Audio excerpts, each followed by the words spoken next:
ವಿಜಯ ನ್ಯೂಸ್ಗೆ ಸ್ವಾಗತ.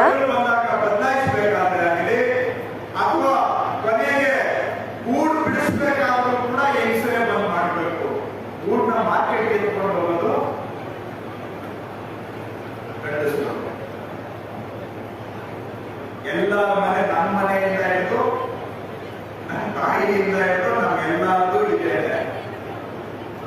ನಿಜವಾಗಿ ದುಡಿದು ನಮ್ಮನ್ನ ಸಾಕಿ ಇಲ್ಲಿವರೆಗೂ ತಂದು ನಿಲ್ಲಿಸಿರೋದು ಆ ಮಹಿಳೆಯರು. ನಮ್ಮ ತಾಯಿ ಇರ್ಬೋದು, ನಮ್ಮ ಹೆಂಡತಿ ಇರ್ಬೋದು, ಅಥವಾ ನಮ್ಮ ಮಕ್ಕಳು ಇರ್ಬೋದು, ಹೆಣ್ಮಕ್ಕಳು. ಅವರ ದುಡಿಮೆಯ ಪ್ರತಿಫಲವಾಗಿ ಇವತ್ತು ನೀವು ನಾವೆಲ್ಲ ಇಲ್ಲಿವರೆಗೂ ಬಂದಿದ್ದೇವೆ. ಅಂತ ಮಹಿಳೆಯರು ಏನೋ ಒಂದು ತಾಯಿ ಮನೆಗೆ ಹೋಗ್ಬೇಕು, ಮಗಳ ಮನೆಗೆ ಹೋಗ್ಬೇಕು, ಯಾವ ದೇವಸ್ಥಾನಕ್ಕೆ ಹೋಗ್ಬೇಕು ಅಂದ್ರೆ ನಮ್ಮಂತವರ ಅರ್ಜಿ ಹಾಕೊಂಡು ನಿಂತ್ಕೋಬೇಕು. ಅಲ್ಲಿ ಮಗನ ದೇವಸ್ಥಾನಕ್ಕೆ ಹೋಗಿ ಬರ್ಬೇಕು, ಅದರ ಕಾಸು ಕೊಡಪ್ಪ ಅಂತ. ಆ ಮಹಿಳೆಯರ ಹೃದಯದ ಸಣ್ಣ ಆಸೆಗಳು ಅವರನ್ನಾದ್ರೂ ಪೂರೈಸಬೇಕಾಗಿರೋದು ನಮ್ಮ ಸರ್ಕಾರದ ಕರ್ತವ್ಯ, ಹೌದಾ ಅಲ್ವಾ? ಅದಕ್ಕೆ ನಾವೇನ್ ಮಾಡಿದೀವಿ, ಆ ಮಹಿಳೆಯರು ಯಾರ ಹಕ್ಕು ಇಲ್ಲದೆ ಅವರ ಮಗಳ ಮನೆಗೆ, ಮಗನ ಮನೆಗೆ, ತಾಯಿ ಮನೆಗೆ, ದೇವಸ್ಥಾನಕ್ಕೆ, ಮಸೀದಿಗೆ, ಚರ್ಚಿಗೆ ಎಲ್ಲಿಗಾದ್ರೂ ಕರ್ನಾಟಕದಲ್ಲಿ ಹೋಗಿ ಬನ್ನಿ ಅಂತ ಹೇಳಿ ಬಸ್ಸುಗಳಲ್ಲಿ ಅವರ ಓಡಾಟವನ್ನ ಫ್ರೀ ಮಾಡಿಕೊಡ್ತಾರೆ. ಎಲ್ಲಾದ್ರೂ ಅವರು ಹೋಗ್ಬೇಕು ಅಂದ್ರೆ ನಮ್ಮ ಹತ್ರ ಕೇಳ್ಕೊಂಡು ನಿಂತ್ಕೊಳ್ಳೋ ಅವಶ್ಯಕತೆ ಇಲ್ಲ. ಇಲ್ಲಿವರೆಗೆ ಸುಮಾರು 3 ಕೋಟಿ ಮಹಿಳೆಯರು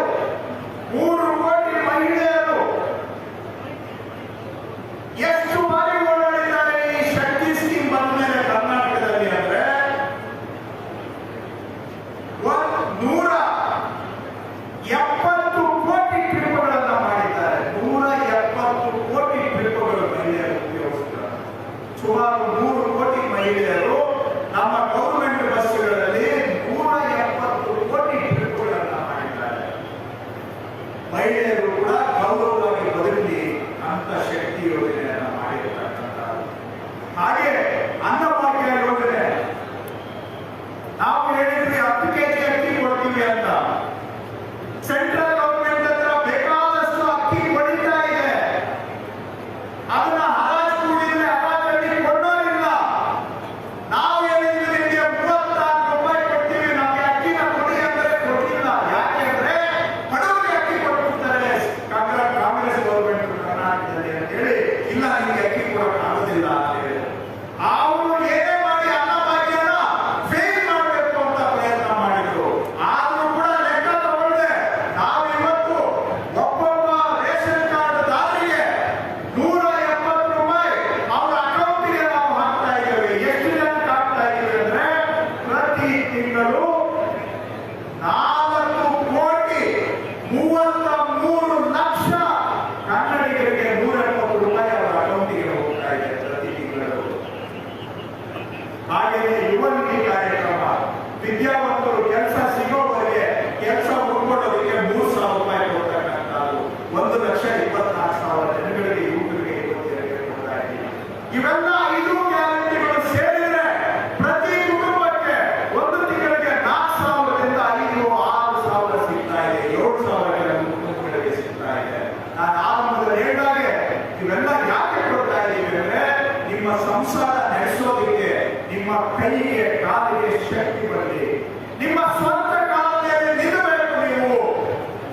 ಇವೆಲ್ಲವೂ ಕೂಡ ನಮ್ಮ ಜನಗಳು ಈ 5 ಯೋಜನೆ ಏನಿದೆ ಬೆವರು ಸುರಿಸಿ ದುಡಿಯುವಂತಹ ಕುಟುಂಬಗಳಿಗೆ ಶಕ್ತಿ, ಕೈಗೆ ಶಕ್ತಿ ತುಂಬುವುದಕ್ಕೆ ಮಾಡಿರ್ತಕ್ಕಂಥ ಯೋಜನೆಗಳು ಈ ಪಂಚ ಗ್ಯಾರಂಟಿಗಳು. ಇವತ್ತು ಇದನ್ನ ಯಾಕೆ ಸಮಾವೇಶ ಮಾಡ್ತಾ ಇದ್ದೀವಿ ಅಂದ್ರೆ, ನಾನೆಲ್ಲ ಅಕ್ಕಿ ಸಂಖ್ಯೆ ಹೇಳಿ ಎಷ್ಟೆಷ್ಟು ಜನಕ್ಕೆ ಸಿಗ್ತಿದೆ, ಆದ್ರೆ ಬಹುಶಃ ಎಲ್ಲೋ ಇನ್ನೊಬ್ರು ಇದು ಸಿಗದೇ ಇರೋರು ಇರಬಹುದು. ಅಂತವರೆಗೂ ಈ ಮಾಹಿತಿ ಸಿಗಬೇಕು. ಈ ಸಮಾವೇಶದ ಮುಖಾಂತರ ಜನಗಳಲ್ಲಿ ನಾವು ಅರಿವು ಮೂಡಿಸ್ತಾ ಇದ್ದೇವೆ. ಯಾರಾದ್ರೂ ಬಿಟ್ಟೋಗಿದ್ರೆ ನೀವು ಬಂದು ಇದರ ಅನುಕೂಲ ಪಡೆದುಕೊಳ್ಳಿ. ಅವ್ರಿಗೆ ಒಂದು ಜಿಲ್ಲಾಡಳಿತದವರಿಗೆ ಸ್ಟಾಲ್ಗಳನ್ನು ಹಾಕಿದ್ದಾರೆ. ಯಾರಾದ್ರೂ ಇದ್ರೆ ನೀವು ನಿಮಗೆ ತಲುಪಿದೆಯಾ ಹೌದಾ ಇಲ್ವಾ ಅಂತ ನಮಗೂ ಕೂಡ ಭರವಸೆ ಸಿಗುವಂತಹದ್ದು. ಇವತ್ತು ನಿಮ್ಮನ್ನೆಲ್ಲ ನೋಡುವಾಗ ಈ ಕಾರ್ಯಕ್ರಮಗಳು ನಿಮಗೆ ತಲುಪಿದೆ ಅನ್ನುವಂತಹ ಸಮಾಧಾನ, ಸಾರ್ಥಕತೆ ಈ ಕಾರ್ಯಕ್ರಮದ ಮುಖಾಂತರ ಸರ್ಕಾರಕ್ಕೂ ಕೂಡ ಸಿಗ್ತಾ ಇದೆ. ಮುಖ್ಯಮಂತ್ರಿಗಳಿಗೂ ಕೂಡ ಈಗ ಬರ್ತಾರೆ ಇನ್ನ ಸ್ವಲ್ಪ ಸಮಯದಲ್ಲಿ. ಪ್ರಪಂಚದಲ್ಲಿ ಯಾರು ಮಾಡಕ್ಕೆ ಆಗದೇ ಇದ್ದಂತಹ ಇಂಥ ಕಾರ್ಯಕ್ರಮಗಳನ್ನ ನಮ್ಮ ಮುಖ್ಯಮಂತ್ರಿಗಳ ನೇತೃತ್ವದಲ್ಲಿ ನಮ್ಮ ಸರ್ಕಾರ ಮಾಡಿದೆ. ಕೊಟ್ಟ ಮಾತಿನಂತೆ ನಾವು ನಡೆದುಕೊಂಡಿದ್ದೇವೆ.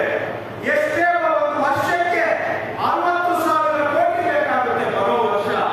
ಈ 60,000 ಕೋಟಿ ₹1 ಕಮಿಷನ್ ಇಲ್ಲದೆ ನೇರವಾಗಿ ಜನಗಳ ಅಕೌಂಟ್ಗೆ ಹೋಗುವಂತಹ ಯೋಜನೆ ಏನಿದೆ, ಇದನ್ನ ನಾವು ಎಷ್ಟೇ ಸವಾಲು ಬರಲಿ ಇದನ್ನ ಮುಂದುವರಿಸ್ತೇವೆ, ಇನ್ನು ಜಾಸ್ತಿ ಮಾಡ್ತೇವೆ. ಬಿಟ್ರೆ ಈ ಯೋಜನೆಯಿಂದ ಹಿಂದೆ ಸರಿಯುವ ಪ್ರಶ್ನೆ ಇಲ್ಲ. ನಮ್ಮ ವಿರೋಧ ಪಕ್ಷದವರು ಏನಾದರೂ ಟೀಕೆ ಮಾಡಲಿ, ಅವರಿಗೆ ಬಡವರನ್ನ ಕಂಡ್ರೆ ಅಸೂಯೆ. 20 ಲಕ್ಷ ಕೋಟಿ ಶ್ರೀಮಂತರು ಸಾಲ ಮನ್ನಾ ಮಾಡಿದಾಗ ನಮ್ಮ ಎದುರು ಪಾರ್ಟಿಯವರಿಗೆ ಹೊಟ್ಟೆಯಲ್ಲಿ ಏನು ನೋವು ಬರಲಿಲ್ಲ. ಅವರಿಗೆ ಬಡವರಿಗೆ 60,000 ಕೋಟಿ ವರ್ಷಕ್ಕೆ ಕೊಟ್ರೆ ಅಸೂಯೆ. ಬಡವರನ್ನ ಕಂಡ್ರೆ, ರೈತರನ್ನ ಕಂಡ್ರೆ ಅಸೂಯೆ. ಇದು ಬಿಟ್ಟಿ ಭಾಗ್ಯ ಅಂತ ಟೀಕೆ ಮಾಡ್ತಾರೆ, ವ್ಯಂಗ್ಯ ಮಾಡ್ತಾರೆ, ತುಚ್ಛೀಕರಣ ಮಾಡ್ತಾರೆ. ಯಾಕೆಂದ್ರೆ ದುಡಿಯುವ ವರ್ಗದ ಕಷ್ಟ ಏನು ಅನ್ನೋದು ನಮ್ಮ ಎದುರು ಪಾರ್ಟಿಯವರಿಗೆ ಗೊತ್ತಿಲ್ಲ. ಅವರಿಗೆ ಬರೀ ಶ್ರೀಮಂತರ ಕಲ್ಯಾಣ ಕಾಣುತ್ತೆ. ಅವರು ತಿಳ್ಕೊಂಡಿದ್ದಾರೆ ದೇಶದಲ್ಲಿ ಶ್ರೀಮಂತರು ಚೆನ್ನಾಗಿದ್ರೆ ಸಾಕು, ಶ್ರೀಮಂತರು ಚೆನ್ನಾಗಿದ್ರೆ ದೇಶ ಉದ್ಧಾರ ಆದಂಗೆ ಅನ್ನೋದು ಅವರ ಕಲ್ಪನೆ. ಆದ್ರೆ ನಮಗೆ ಅರ್ಥ ಇದೆ, ನಮಗೆ ಗೊತ್ತಿದೆ. ಭಾರತ ದೇಶ ಯಾವಾಗ ಚೆನ್ನಾಗಿರುತ್ತೆ ಅಂದ್ರೆ, ಈ ದೇಶದ ದುಡಿಯುವ ಜನ ಇದಾರಲ್ಲ, ನಾನು ಆಗಲೇ ಹೇಳಿದಾಗೆ ತಿಮ್ಮರಾಯಪ್ಪನು, ನಾರಾಯಣಪ್ಪನು, ಮುನಿಯಮ್ಮ, ನಾರಾಯಣಮ್ಮ ಇಂಥವರು ಏನಾದರೂ ನೆಮ್ಮದಿಯಿಂದ ಬದುಕಿದ್ರೆ ಮಾತ್ರ ಭಾರತ ದೇಶ ಚೆನ್ನಾಗಿ ಆಗಲಿಕ್ಕೆ ಸಾಧ್ಯ. ಈ ಭಾರತ ದೇಶ ನಿಂತಿರೋದು ನಿಮ್ಮಂತವರ ಶ್ರಮದ ಮೇಲೆ, ನಿಮ್ಮ ಬೆವರಿನ ಮೇಲೆ ಈ ದೇಶ ನಿಂತಿದೆ. ಹಾಗಾಗಿ ದೇಶ ಏನಾದರೂ ಇನ್ನಷ್ಟು ಸದೃಢ ಆಗಬೇಕಾದ್ರೆ ನಿಮ್ಮಂತ ಜನಗಳಿಗೆ ನಾವು ಸೇವೆ ಮಾಡಬೇಕು. ಆ ಕಾರಣಕ್ಕಾಗಿ ನಮ್ಮ ಎದುರು ಪಾರ್ಟಿಯವರು ಏನೇ ಟೀಕೆ ಮಾಡಿದ್ರು ಮಾಡಲಿ, ಇದನ್ನ ಏನೇ ಅವರು ಬಿಟ್ಟಿ ಭಾಗ್ಯ ಅಂತೇಳಿ ಶ್ರೀಮಂತರ ಮನೆ ಬಾಗಿಲಿಗೆ ತಗೊಂಡೋಗಿ ಅವ್ರಿಗೆಲ್ಲ ಸವಲತ್ತು ಕೊಡೋ ಕೆಲಸ ಬೇಕಾದ್ರೆ ಎದುರು ಪಾರ್ಟಿಯವರು ಮಾಡಿ. ಆದ್ರೆ ನಾವು ನಿಮ್ಮ ಪರವಾಗಿ ಸದಾ ಕಾಲ ನಿಲ್ತೇವೆ. ಇದು ನಮ್ಮ ಮುಖ್ಯಮಂತ್ರಿಗಳ ದೃಢ ಸಂಕಲ್ಪ. ಆ ಕಾರಣಕ್ಕಾಗಿಯೇ ಇದು ಒಂದು ರೀತಿ ಪಂಚ ಗ್ಯಾರಂಟಿ ಸಮಾವೇಶ ಅಷ್ಟೇ ಅಲ್ಲ, ಇದೊಂದು ಸಾರ್ಥಕ ಸಮಾವೇಶ. ಇವುಗಳನ್ನ ನಿಮಗೆ ತಲುಪಿಸಿದ್ದೇವೆ ಅಂತ ಹೇಳ್ತಕ್ಕಂಥ ಸಮಾವೇಶ. ಅದರ ಜೊತೆಗೆ ರೈತರ ಪರ, ಬಡವರ ಪರ ನಮ್ಮ ಸಂಕಲ್ಪದ ಸಮಾವೇಶ ಇದು. ಇವೆಲ್ಲ ಎಲ್ಲಿವರೆಗೂ ನಮ್ಮ ಜೊತೆಗೆ ಇರ್ತೀವಿ ಅಲ್ಲಿವರೆಗೂ ಹೇಳಿ ಇವತ್ತು ಸುಧಾಕರ್ ಅವರ ನೇತೃತ್ವದಲ್ಲಿ ಜಿಲ್ಲಾಡಳಿತದವರು ಈ ಕಾರ್ಯಕ್ರಮವನ್ನ ಬಹಳ ಯಶಸ್ವಿಯಾಗಿ, ಬಹಳ ಅಚ್ಚುಕಟ್ಟಾಗಿ ಹಮ್ಮಿಕೊಂಡಿದ್ದಾರೆ. ಮಾನ್ಯ ಮುಖ್ಯಮಂತ್ರಿಗಳು ಕೆಲವೇ ಕ್ಷಣದಲ್ಲಿ ಬರ್ತಾರೆ. ನಮ್ಮ ಸರ್ಕಾರ ಯಾವತ್ತಿಗೂ ಕೂಡ ಬಡವರ ಪರವಾಗಿ ನಿಂತಿದೆ, ರೈತರ ಪರವಾಗಿ ನಿಂತಿದೆ.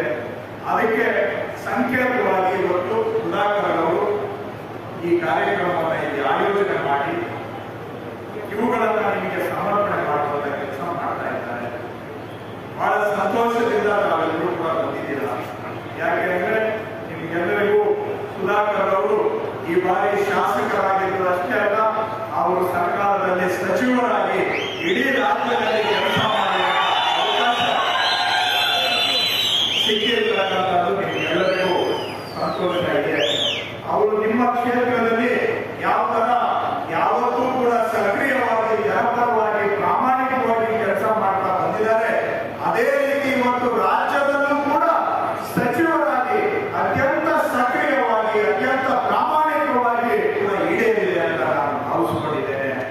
ಹಾಗಾಗಿ ನಿಮ್ಮೆಲ್ಲರ ಸಹಕಾರ ಅವರ ಜೊತೆಗೂ ಇರಲಿ, ನಮ್ಮ ಸರ್ಕಾರದ ಜೊತೆಗೂ ಸಹ ಇರಲಿ ಅಂತ ಆಶಿಸುತ್ತಾ ಈ ಸಂದರ್ಭದಲ್ಲಿ ಈ ತಾವೆಲ್ಲ ಸಹಸ್ರಾರು ಸಂಖ್ಯೆಯಲ್ಲಿ ಬಂದು ಈ ಕಾರ್ಯಕ್ರಮವನ್ನು ಯಶಸ್ವಿ ಮಾಡಿದ್ದಕ್ಕೆ ಸರ್ಕಾರದ ಪರವಾಗಿ ನಮ್ಮೆಲ್ಲರಿಗೂ ನನ್ನ ಧನ್ಯವಾದಗಳು. ನಮಸ್ಕಾರ.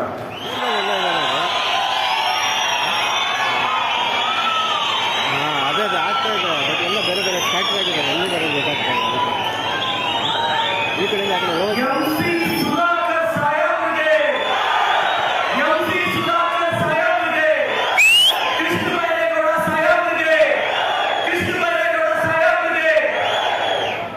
ಚಿಂತಾಮಣಿಯಲ್ಲಿ ಮೊದಲ ಡೈರಿಯನ್ನು ಸ್ಥಾಪಿಸಿದ್ದು ನಮ್ಮ MC ಸುಧಾಕರ್ ಸಾಹೇಬರ ಕುಟುಂಬ, ನಮ್ಮ ಚೌಕರೆಡ್ಡಿ ಸಾಹೇಬ್. ಮಾರ್ಚ್ 18ನೇ ತಾರೀಕು ನನ್ನ ಜೀವನದಲ್ಲಿ ಬಹಳ ಮುಖ್ಯ.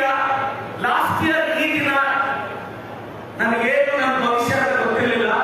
ಮಾರ್ಚ್ 18ನೇ ತಾರೀಕು MC ಸುಧಾಕರ್ ಸಾಹೇಬರ ಬರ್ತಡೇ ಹೋದೆ. ನನ್ನ ಗುರುಗಳಿಗೆ ನಿಮ್ಮ ಚಪ್ಪಾಳೆ ಮುಖಾಂತರ advance happy birthday. MC Sudhakar ಸಾಹೇಬರು ಶಿವಶಂಕರ ರೆಡ್ಡಿ ಸಾಹೇಬರು ಕೃಷ್ಣ ಬೈರೇಗೌಡ ಸಾಹೇಬ್ರ ಹತ್ರ ಕರ್ಕೊಂಡೋದ್ರು. ಅಪ್ಪ ಅಮ್ಮ ಇಲ್ದಿರೋ ಹುಡುಗ, ಬ್ಯಾಕ್ ಗ್ರೌಂಡ್ ಇಲ್ದಿರೋ ಹುಡುಗ, KBG ಸರ್ ಎಲ್ಲರೂ ಕರ್ಕೊಂಡೋಗಿ ನಮ್ಮ ರಮೇಶ್ ಕುಮಾರ್ ಸಾಹೇಬರು ಎಲ್ಲರೂ ಕರ್ಕೊಂಡೋಗಿ ನನಗೆ ಟಿಕೆಟ್ ಕೊಡಿಸಿ ನಿಲ್ಲಿಸಿ ನನ್ನನ್ನು ಗೆಲ್ಲಿಸಿದ್ರು. ನನ್ನ ಕೊನೆ ಉಸಿರಿರೋರ್ಗೂ ನನ್ನ ನಿಷ್ಠೆ MCS ಕುಟುಂಬಕ್ಕೆ, KBG ಸರ್ ಕುಟುಂಬಕ್ಕೆ ಇರುತ್ತೆ. ಇವತ್ತು ಚಿಂತಾಮಣಿಯ ಮಾಜಿ ಶಾಸಕರು ಒಬ್ರು ನಮ್ಮ MC ಸುಧಾಕರ್ ಸಾಹೇಬ್ರ ಬಗ್ಗೆ ಒಂದು ವಿಮರ್ಶೆ ಮಾಡಿದ್ರು. ನಾನು ಅವ್ರಿಗೆ ಹೇಳಕ್ ಇಷ್ಟಪಡ್ತೀನಿ, ಕರ್ನಾಟಕದಲ್ಲೇ ಅತಿ ಹೆಚ್ಚು ಅನುದಾನವನ್ನು ತಂದು ದಿನಕ್ಕೆ ಸರಿಸುಮಾರು 18-20 ತಾಸು ಕೆಲಸ ಮಾಡ್ತಿರೋ ಇಬ್ಬರು ಡೈನಮಿಕ್ ಸಚಿವರು ಅಂದ್ರೆ ಅದು KBG ಸರ್, MCS ಸರ್.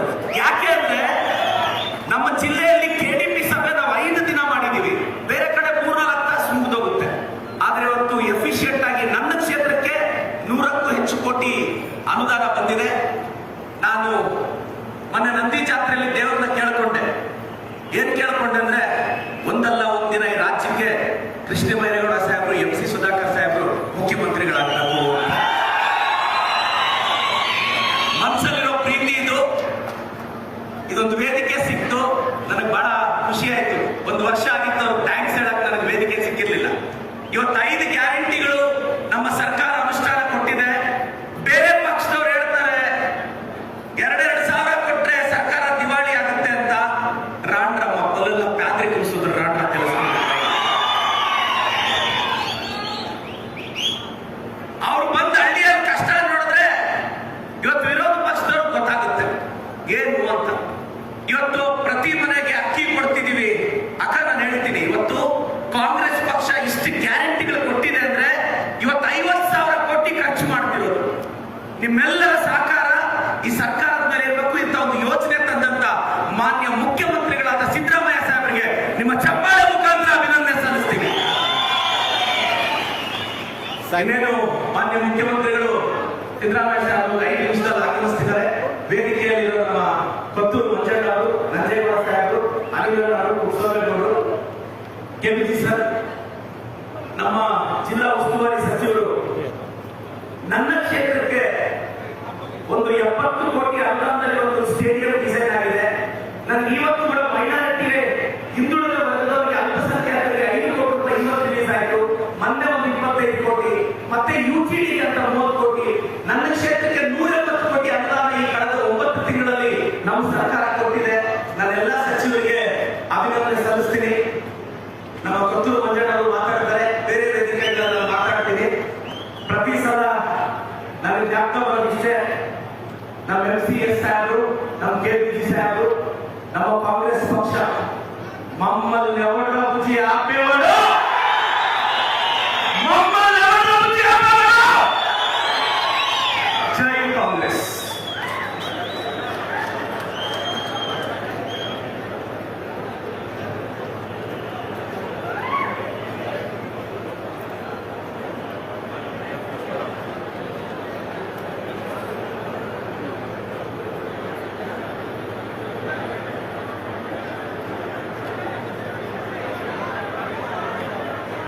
ಬಂಧುಗಳೇ, ತಾವು ಸಹ ತಮ್ಮ ಆಸನಗಳಲ್ಲಿ ಆಸೀನರಾಗಬೇಕಾಗಿ ವಿನಂತಿ. ಪ್ರದೀಪೇಶ್ವರ ಅವರಿಗೆ ಧನ್ಯವಾದಗಳು. ಉತ್ತಮ ಮಾತುಗಳಿಂದ ನಿಮ್ಮನ್ನೆಲ್ಲ ಅಭಿವೃದ್ಧಿಸಿದ್ದಾರೆ.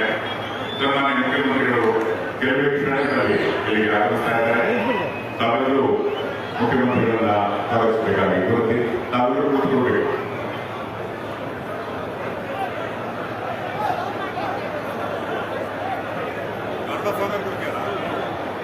ಮುಖ್ಯಮಂತ್ರಿಗಳಿಗೆ ಬಾಲ ಸ್ವಾಗತದ ನೀಡಿದ ನಂತರ ವೇದಿಕೆಗೆ ಬರಬೇಕು.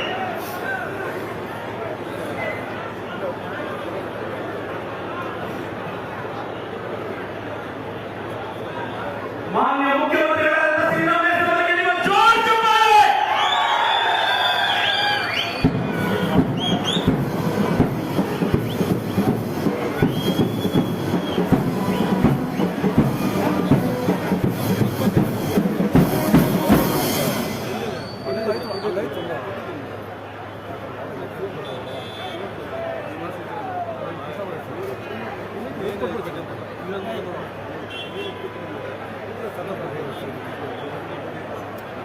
ಮುಖ್ಯಮಂತ್ರಿಗಳಿಗೆ ಗೌರವ ವಂದನೆಯನ್ನ ಇದೀಗ ನೀಡಲಾಗಿದೆ. ಕೆಲವೇ ಕ್ಷಣಗಳಲ್ಲಿ ಅವರನ್ನ ವೇದಿಕೆಗೆ ಸನ್ಮಾನ್ಯ ಸಚಿವರಾದ ವೆಂಕಟೇಶ ಸುಧಾಕರ್ ಅವರು, ಬೈರೇಗೌಡ ಹಾಗೂ ಎಲ್ಲ ಗಣ್ಯರು ಅವರನ್ನ ವೇದಿಕೆಗೆ ಕರೆತರಲಿದ್ದಾರೆ. ಹಾಗೆಯೇ ಹೊರಗಡೆ ಸಾಕಷ್ಟು ಜನ ಇದ್ದೀರಾ. ವೇದಿಕೆ ಬಲಭಾಗದಲ್ಲಿ ಸಾಕಷ್ಟು ಆಸನದ ವ್ಯವಸ್ಥೆ ಇದೆ. ದಯವಿಟ್ಟು ಹೊರಗಡೆ ಬಂದು ಆಸೀನರಾಗಬೇಕಾಗಿ ವಿನಂತಿ.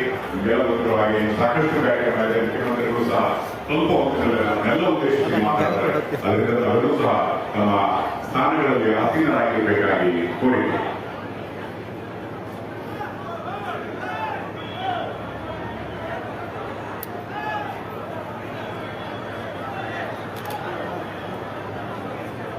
ಬಂಧುಗಳೇ, ಕ್ಷಣಗಳನ್ನೇ ಆರಂಭ ಆಗಿದೆ. ಕೆಲವೇ ಕ್ಷಣಗಳಲ್ಲಿ ಇದೀಗ ಸನ್ಮಾನ್ಯ ಮುಖ್ಯಮಂತ್ರಿಗಳಾದ ಶ್ರೀ ಸಿದ್ದರಾಮಯ್ಯನವರು ವೇದಿಕೆಗೆ ಆಗಮಿಸುತ್ತಿದ್ದಾರೆ.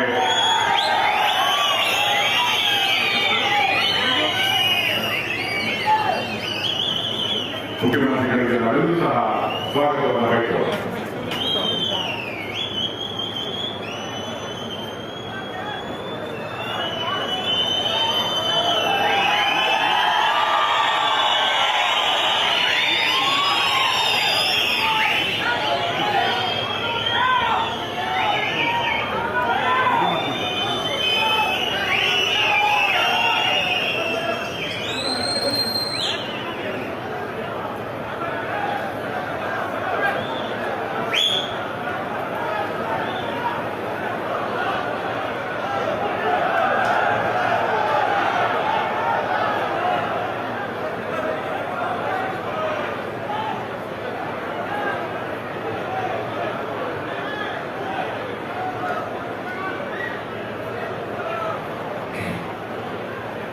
ವೇದಿಕೆಯ ಮೇಲೆ ನಮ್ಮೆಲ್ಲರ ನೆಚ್ಚಿನ ಸನ್ಮಾನ್ಯ ಮುಖ್ಯಮಂತ್ರಿಗಳಾಗಿರ್ತಕ್ಕಂಥ ಶ್ರೀಯುತ ಸಿದ್ದರಾಮಯ್ಯ ಸಾಹೇಬರು ಆಗಮಿಸಿದ್ದಾರೆ. ಜಿಲ್ಲಾಡಳಿತದ ವತಿಯಿಂದ ಹಾಗೂ ಕೋಲಾರ ಚಿಕ್ಕಬಳ್ಳಾಪುರ ಜಿಲ್ಲಾ ಸಹಕಾರ ಹಾಲು ಉತ್ಪಾದಕರ ಸಂಘಗಳ ಒಕ್ಕೂಟದ ವತಿಯಿಂದ ಮೆಗಾ ಡೈರಿ ನೂತನ ಆಡಳಿತ ಕಟ್ಟಡದ ಉದ್ಘಾಟನೆ, ನಂದಿನಿ ಐಸ್ ಕ್ರೀಮ್ ಉತ್ಪಾದನಾ ಘಟಕ ಹಾಗೂ 12 ಮೆಗಾವ್ಯಾಟ್ ಉತ್ಪಾದನೆಯ ಸೋಲಾರ್ ಘಟಕದ ಶಿಲಾನ್ಯಾಸ ಕಾರ್ಯಕ್ರಮ ಹಾಗೂ ಚಿಂತಾಮಣಿ ವಿಧಾನಸಭಾ ಕ್ಷೇತ್ರದ ವಿವಿಧ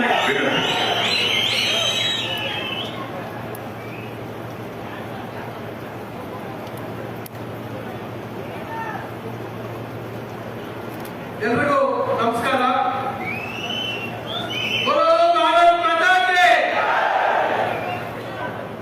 ಬಂಧುಗಳೇ,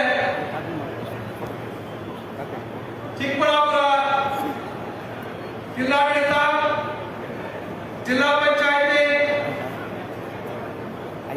ಹಾಗೂ ಕೋಲಾರ ಚಿಕ್ಕಬಳ್ಳಾಪುರ ಜಿಲ್ಲಾ ಸಹಕಾರ ಹಾಲು ಉತ್ಪಾದಕರ ಸಂಘಗಳ ಒಕ್ಕೂಟದ ವತಿಯಿಂದ ಈ ದಿನ ಏರ್ಪಡಿಸಿರ್ತಕ್ಕಂಥ ಚಿಂತಾಮಣಿ ವಿಧಾನಸಭಾ ಕ್ಷೇತ್ರದ 5 ಗ್ಯಾರಂಟಿ ಯೋಜನೆಗಳ ಫಲಾನುಭವಿಗಳ ಸಮಾವೇಶ ಹಾಗೂ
ಆಶಾ ಕಿರಣ ಎರಡನೇ ಬಾರಿ ರಾಜ್ಯದ ಮುಖ್ಯಮಂತ್ರಿಯಾಗಿ ಅತ್ಯಂತ ಯಶಸ್ವಿಯಾಗಿ ನುಡಿದಂತೆ ನಡೆದಿರುವ ಗೌರವಾನ್ವಿತ ಮುಖ್ಯಮಂತ್ರಿಗಳು ನಮ್ಮೆಲ್ಲರ ನಾಯಕರು ಆಗಿರ್ತಕ್ಕಂಥ ಸನ್ಮಾನ್ಯ ಸಿದ್ದರಾಮಯ್ಯ ಸಾಹೇಬ್ರೆ, ವೇದಿಕೆಯಲ್ಲಿ ಉಪಸ್ಥಿತರಿರುವ ಆತ್ಮೀಯ ಗೆಳೆಯ ಸೋದರ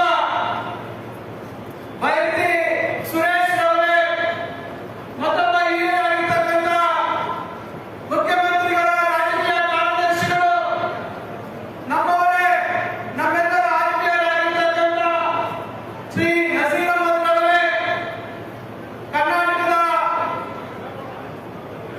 ನಮ್ಮ ನೆಚ್ಚಿನ ಸ್ನೇಹಿತರು, ಬಂಗಾರಪೇಟೆ ಶಾಸಕರು ಹಾಗೂ ಕೆಯುಐಡಿಎಫ್ಸಿಯ ಅಧ್ಯಕ್ಷರು ಆಗಿರ್ತಕ್ಕಂಥ ಆತ್ಮೀಯರಾಗಿರ್ತಕ್ಕಂಥ ಎಸ್.ಎನ್. ನಾರಾಯಣಸ್ವಾಮಿ ಅವರೇ ಹಾಗೂ ಒಕ್ಕೂಟದ ಅಧ್ಯಕ್ಷರು, ಮಾಲೂರು ವಿಧಾನಸಭಾ ಕ್ಷೇತ್ರದ ಶಾಸಕರಾಗಿರ್ತಕ್ಕಂಥ ಕೆ.ವೈ. ನಂಜೇಗೌಡರೇ, ನಮ್ಮ ಪಕ್ಕದ ಕ್ಷೇತ್ರ ಕೋಲಾರ ವಿಧಾನಸಭಾ ಕ್ಷೇತ್ರದ ನನ್ನ ಆತ್ಮೀಯ ಗೆಳೆಯ ಕೊತ್ತೂರು ಮಂಜೂರ್ ಅವರೇ,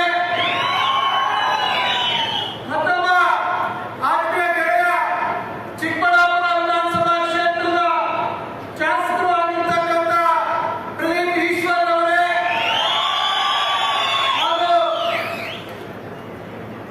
ಕೋಲಾರ ಚಿಕ್ಕಬಳ್ಳಾಪುರ ಸ್ಥಳೀಯ ಸಂಸ್ಥೆಗಳ ವಿಧಾನ ಪರಿಷತ್ತಿನ ಸದಸ್ಯರು, ಆತ್ಮೀಯ ಗೆಳೆಯರಾಗಿರ್ತಕ್ಕಂಥ ಎಂ.ಎಲ್. ಅನಿಲ್ ಕುಮಾರ್ ಅವರೇ, ಹಾಗೂ ಸರ್ಕಾರದ ಬಹು ಮಹತ್ವಾಕಾಂಕ್ಷೆ 5 ಗ್ಯಾರಂಟಿಗಳ ಅನುಷ್ಠಾನ ಸಮಿತಿಯ ರಾಜ್ಯದ ಜವಾಬ್ದಾರಿಯನ್ನು ಹೊತ್ತಿರ್ತಕ್ಕಂಥ ನಮ್ಮೆಲ್ಲರ ಹಿರಿಯರು, ನನ್ನ ಆತ್ಮೀಯ ಅಣ್ಣನವರಾಗಿರ್ತಕ್ಕಂಥ ಎಚ್ ಎಂ ರೇವಣ್ಣನವರೇ, ಮತ್ತೆ ವೇದಿಕೆಯಲ್ಲಿ ಉಪಸ್ಥಿತರಿರುವ ಗೌರಿಬಿದನೂರಿನ ಶಾಸಕರು ಆತ್ಮೀಯರಾಗಿರ್ತಕ್ಕಂಥ ಶ್ರೀ ಪುಟ್ಟಸ್ವಾಮಿ ಗೌಡ್ರೆ, ಹಾಗೂ ವೇದಿಕೆಯಲ್ಲಿ ಉಪಸ್ಥಿತರಿರುವ ನಮ್ಮ ಜಿಲ್ಲೆಯ ಉಸ್ತುವಾರಿ ಕಾರ್ಯದರ್ಶಿಗಳಾಗಿರ್ತಕ್ಕಂಥ ಡಾಕ್ಟರ್ ಮಂಜುಳಾ ಅವರೇ, ಹಾಗೂ ವೇದಿಕೆಯಲ್ಲಿ ಉಪಸ್ಥಿತರಿರುವ ಎಲ್ಲ ನಮ್ಮ ಜಿಲ್ಲೆಯ ಜಿಲ್ಲಾಧಿಕಾರಿಯಿಂದ ಹಿಡಿದು ವಿವಿಧ ಇಲಾಖೆಗಳ ಎಲ್ಲ ಅಧಿಕಾರಿ ಮಿತ್ರರೇ, ವಿಶೇಷವಾಗಿ ಹಾಗೂ ಒಕ್ಕೂಟದ ನಮ್ಮ ಇವತ್ತಿನ ಕಾರ್ಯಕ್ರಮದಲ್ಲಿ ಭಾಗವಹಿಸಿ ಈ ಎಲ್ಲ ಕಾರ್ಯಕ್ರಮಗಳಿಗೆ ತಮ್ಮ ಸಹಕಾರವನ್ನು ನೀಡಿರ್ತಕ್ಕಂಥ ಕೋಲಾರ ಮತ್ತು ಚಿಕ್ಕಬಳ್ಳಾಪುರ ಜಿಲ್ಲೆಯ ಹಾಗೂ ಒಕ್ಕೂಟದ ಎಲ್ಲ ಗೌರವಾನ್ವಿತ ನಿರ್ದೇಶಕ ಸ್ನೇಹಿತರೆ, ವೇದಿಕೆಯಲ್ಲಿರ್ತಕ್ಕಂಥ ಇತರ ಗಣ್ಯರೇ, ಈ ಒಂದು ಕಾರ್ಯಕ್ರಮದಲ್ಲಿ ಭಾಗವಹಿಸಿರ್ತಕ್ಕಂಥ ಚಿಂತಾಮಣಿ ವಿಧಾನಸಭಾ ಕ್ಷೇತ್ರದ ನಮ್ಮ ಎಲ್ಲ ಆತ್ಮೀಯ ಮುಖಂಡರೇ, ನಾಯಕರೇ, ತಾಯಂದಿರೇ, ಅಕ್ಕ ತಂಗಿಯರೇ, ಅಣ್ಣ ತಮ್ಮಂದಿರೇ, ಮತ್ತು ಇಲ್ಲಿ ಬಂದಿರತಕ್ಕಂಥ ಎಲ್ಲ ನನ್ನ ಅಭಿಮಾನಿ ಬಳಗದ ಎಲ್ಲ ಸ್ನೇಹಿತರೇ ಮತ್ತು ಮಾಧ್ಯಮ ಮಿತ್ರರೇ, ಹೆಚ್ಚಾಗಿ ನಾನು ತಮ್ಮ ಸಮಯವನ್ನು ತೆಗೆದುಕೊಳ್ಳೋದಿಲ್ಲ. ಕೇವಲ ಮುಖ್ಯಮಂತ್ರಿಗಳಿಗೆ ನನ್ನ ಧನ್ಯವಾದಗಳನ್ನು ತಿಳಿಸಲಿಕ್ಕೆ ಮಾತ್ರ ನನ್ನ ಸಮಯವನ್ನು ವಿನಿಯೋಗಿಸುತ್ತೇನೆ ಮತ್ತು ನಮ್ಮ ಜಿಲ್ಲೆಗೆ ಸಂಬಂಧಪಟ್ಟಂತ ಕೆಲವು ವಿಷಯಗಳ ಬಗ್ಗೆ ನನಗೆ ಸಹಕಾರವನ್ನ ನಮ್ಮ ಜಿಲ್ಲೆಯ ಜನರ ಭವಿಷ್ಯತ್ತಿನ ದೃಷ್ಟಿಯಲ್ಲಿ ನೀಡಬೇಕು ಅಂತ ಹೇಳಿ ಅವರಲ್ಲಿ ನಾನು ಪ್ರಾರ್ಥನೆ ಮಾಡಿಕೊಂಡಿದ್ದೇನೆ. ಬಂಧುಗಳೇ, ತಮಗೆಲ್ಲರಿಗೂ ಗೊತ್ತಿದೆ, ಈಗ 9 ತಿಂಗಳು ಪೂರೈಸಿ ಕೆಲವೇ ದಿನಗಳಲ್ಲಿ 10 ತಿಂಗಳ ನಮ್ಮ ಸರ್ಕಾರ ಅಸ್ತಿತ್ವಕ್ಕೆ ಬಂದಿರತಕ್ಕಂಥದ್ದು. ಈ 10 ತಿಂಗಳಲ್ಲಿ ಏನು ನಮ್ಮ ಮುಖ್ಯಮಂತ್ರಿಗಳು ಹಿಂದೆ ಚುನಾವಣೆ ಸಂದರ್ಭದಲ್ಲಿ ನಮ್ಮ ಮುಖ್ಯಮಂತ್ರಿಗಳ ಜೊತೆ ನಮ್ಮ ಉಪಮುಖ್ಯಮಂತ್ರಿಗಳು ಇಬ್ಬರು ಈ ರಾಜ್ಯದ ಜನತೆಗೆ 5 ಗ್ಯಾರಂಟಿಗಳನ್ನ ಚುನಾವಣೆ ಮುಗಿದ ತಕ್ಷಣ ಅನುಷ್ಠಾನ ಮಾಡ್ತೀವಿ ಅಂತಕ್ಕಂಥ ಭರವಸೆಯನ್ನ ಕೊಟ್ಟಿದ್ರು. ಆ ಭರವಸೆಗಳನ್ನ ಚಾಚು ತಪ್ಪದೆ ಇವತ್ತು ದೊಡ್ಡ ಮಟ್ಟದಲ್ಲಿ ಈ ರಾಜ್ಯದ ಜನತೆಗೆ ಅರ್ಪಿಸಿರ್ತಕ್ಕಂಥದ್ದು, ಅನುಷ್ಠಾನ ಮಾಡಿರ್ತಕ್ಕಂಥದ್ದು ತಮಗೆಲ್ಲರಿಗೂ ಗೊತ್ತಿರ್ತಕ್ಕಂಥ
ಈ ಬರ್ತಕ್ಕಂಥ ವರ್ಷದಲ್ಲಿ 75 ವರ್ಷವನ್ನ ಪೂರೈಸತಕ್ಕಂಥ ಈ ಒಂದು ಸಂದರ್ಭದಲ್ಲಿ ನಾವು ಅದಕ್ಕೆ ಒಂದು ವಿಸ್ತೃತವಾದಂತಹ ಒಂದು ಯೋಜನೆಯನ್ನ ತಯಾರು ಮಾಡಿದ್ದೇವೆ. ಈಗಾಗಲೇ ಸುಮಾರು 15 ಕೋಟಿಗಳಲ್ಲಿ ಪ್ರಥಮ ಹಂತದ ಆ ಒಂದು ನವೀಕರಣದ ಒಂದು ಕೆಲಸಕ್ಕೆ ಇವತ್ತು ಪ್ರಾರಂಭ ಮಾಡತಕ್ಕಂಥ ಕೆಲಸ ಆಗಿದೆ. ಇದರ ಜೊತೆಗೆ ಹಲವಾರು ಅಭಿವೃದ್ಧಿ ಕೆಲಸಗಳು. ಈ ವಿಶೇಷ ಸಂದರ್ಭದಲ್ಲಿ ನನ್ನ ಮಿತ್ರ ವೈಟಿ ಸುರೇಶ್ ಅವರನ್ನ ನಾನು ಹೃತ್ಪೂರ್ವಕವಾಗಿ ತಮ್ಮೆಲ್ಲರ ಪರವಾಗಿ ನನ್ನ ಕೃತಜ್ಞತೆಗಳನ್ನು ಸಲ್ಲಿಸಿ ಬಯಸ್ತೇನೆ. ಕಾರಣ ಚಿಂತಾಮಣಿಗೆ ನಗರಕ್ಕೆ 40 ಕೋಟಿ ರೂಪಾಯಿ ಮತ್ತು ಒಳಚರಂಡಿಯ ವಿಸ್ತರಣೆ ಮಾಡತಕ್ಕಂಥದ್ದಕ್ಕೆ ಮತ್ತು ನೀರು ಒಳಚರಂಡಿ ಶುದ್ಧೀಕರಣ ಮಾಡತಕ್ಕಂಥದ್ದಕ್ಕೆ 40 ಕೋಟಿಗಳನ್ನು ನಮ್ಮ ಕೈಗ ವೈಟಿ ಸುರೇಶ್ ಅವರು ಒದಗಿಸಿಕೊಟ್ಟಿದ್ದಾರೆ.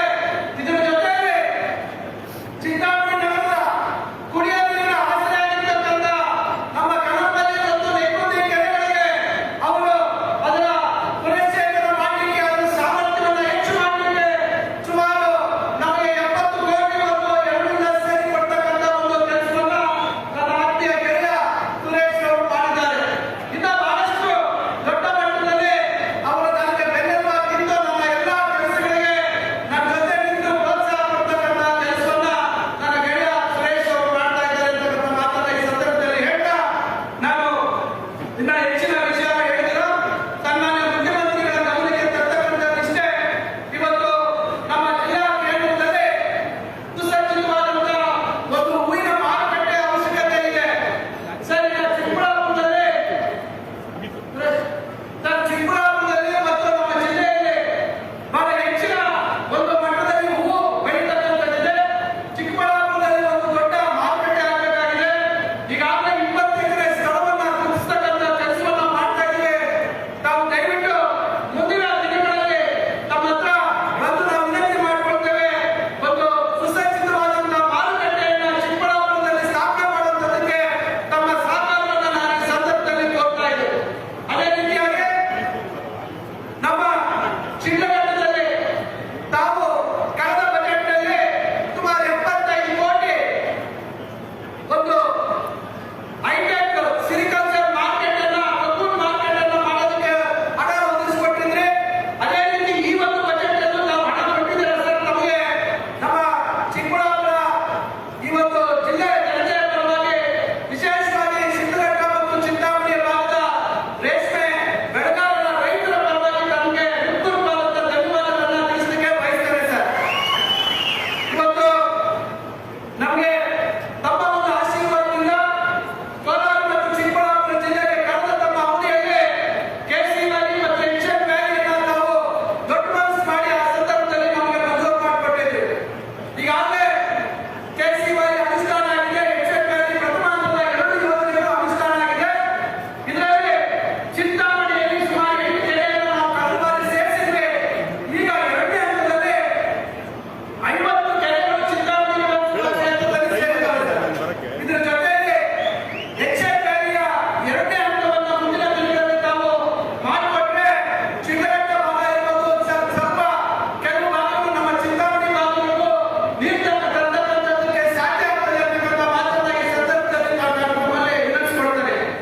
ಮತ್ತೊಂದು ವಿಚಾರ, ನಮ್ಮ ಜಿಲ್ಲೆಯಲ್ಲಿ ಬಹಳ ದೊಡ್ಡ ಪ್ರಮಾಣದಲ್ಲಿ ಕೈಗಾರಿಕೆಗಳನ್ನು ಸ್ಥಾಪನೆ ಮಾಡುವಂತದಕ್ಕೆ ಜಾಗವನ್ನು ಮೀಸಲಿವೆ. ಗೌರಿಬಿದನೂರಿನಲ್ಲಿ ಸುಮಾರು 600 ರಿಂದ 700 ಎಕರೆ ಜಾಗ ರೆಡಿಯಾಗಿದೆ. ನಮ್ಮ ಬಾಗೇಪಲ್ಲಿ ಶಾಸಕರು ತುಪ್ಪಾರೆಡ್ಡಿ ಅವರು ಕೂಡ ಈಗ ಬಾಗೇಪಲ್ಲಿಯಲ್ಲಿ ಹೈವೇಯಲ್ಲಿ ಇವತ್ತು ಜಾಗವನ್ನು ಗುರುತಿಸ್ತಕ್ಕಂಥ ಕೆಲಸ ಮಾಡಿದ್ದಾರೆ. ಶಿಡ್ಲಘಟ್ಟ ವಿಧಾನಸಭಾ ಕ್ಷೇತ್ರದ ಜಂಗಮಕೋಟೆ ಏರ್ಪೋರ್ಟ್ಗೆ ಬರೀ 20 ಕಿಲೋಮೀಟರ್ ಸಮೀಪದಲ್ಲಿರ್ತಕ್ಕಂಥದ್ರಲ್ಲಿ ಸುಮಾರು ಇತ್ತೀಚೆಗೆ 2,500 ಎಕರೆಯನ್ನ ಗುರುತಿಸ್ತಕ್ಕಂಥ ಒಂದು ಕೆಲಸವನ್ನ ನಾವು ಮಾಡ್ತಾ ಇದ್ದೀವಿ ಸರ್. ಈಗ ಚಿಂತಾಮಣಿಯಲ್ಲಿ ಹಿಂದೆ 2 ಕಡೆ ನಾವು ಕೈಗಾರಿಕೆಗಳನ್ನು ಮಾಡಬೇಕು ಅಂತ ಹೇಳಿ ಸ್ಥಳ ಗುರುತಿಸಿದ್ವಿ. 10 ವರ್ಷಗಳ ಒಂದು ಸಮಯ ಕಳೆದ್ರಿಂದ ಸರಿಯಾದ ರೀತಿಯಲ್ಲಿ ಕೈಗಾರಿಕೆಗಳು ಸ್ಥಾಪನೆ ಆಗಲಿಲ್ಲ. ಈಗ ಮೊನ್ನೆ ತಾನೇ 564 ಎಕರೆಯನ್ನ ನೋಟಿಫಿಕೇಶನ್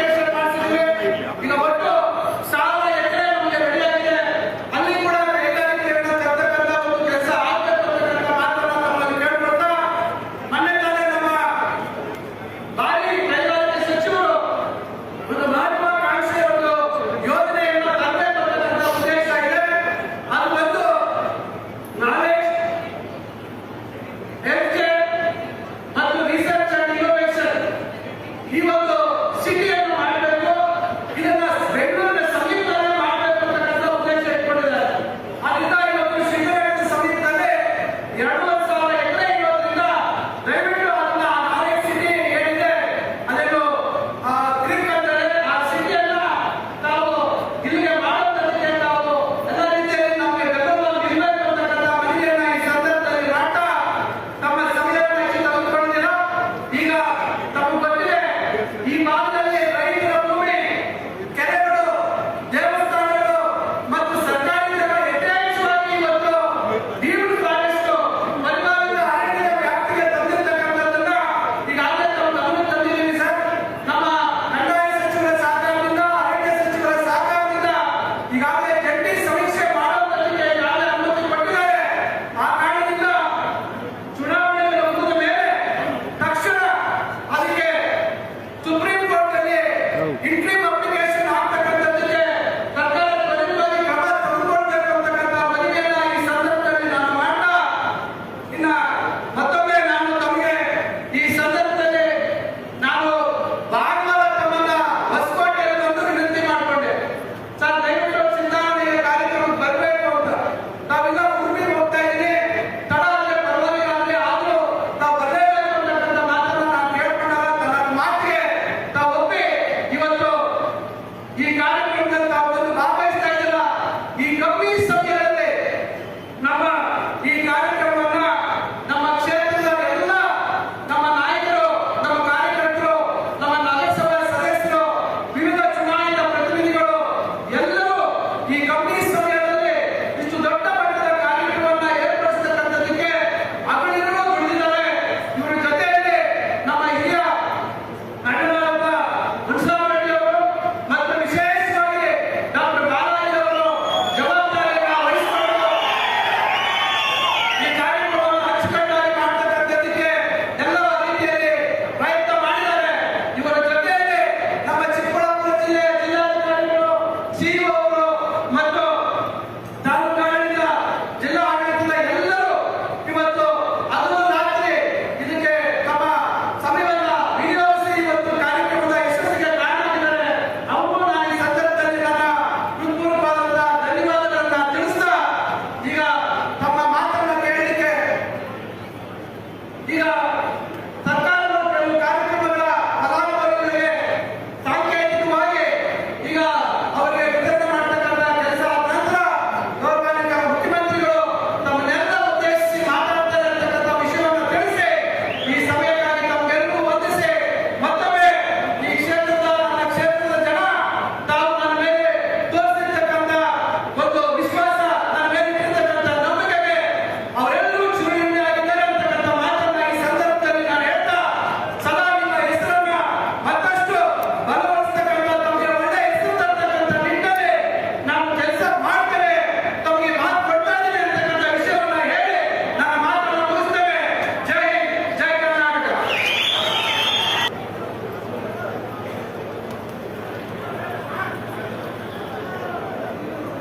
ನಾನು ತೆಗಿಯಕ್ಕೆ ಬಿಡ್ತೀಯ, ನೀನು ತೆಗಿತೀಯ.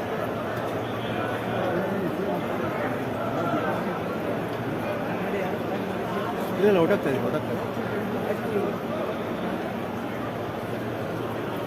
ಎದ್ನಾ ಈ ಸಮಾರಂಭದ ಏನಕ್ಕೆ ಫೋನ್ ಬಿಟ್ಟು ಅಧ್ಯಕ್ಷತೆ ವಹಿಸಿರ್ತಕ್ಕಂಥ ಹಾಗೂ ರಾಜ್ಯದ ಉನ್ನತ ಸಚಿವರು ಆದಂಥ, ಉನ್ನತ ಶಿಕ್ಷಣ ಸಚಿವರು ಆದಂಥ ನಿಮ್ಮೆಲ್ಲರ ಜನಪ್ರಿಯ ಶಾಸಕರೂ ಆದಂಥ ಡಾಕ್ಟರ್ ಎಂ ಸಿ ಸುಧಾಕರ್ ಅವರ,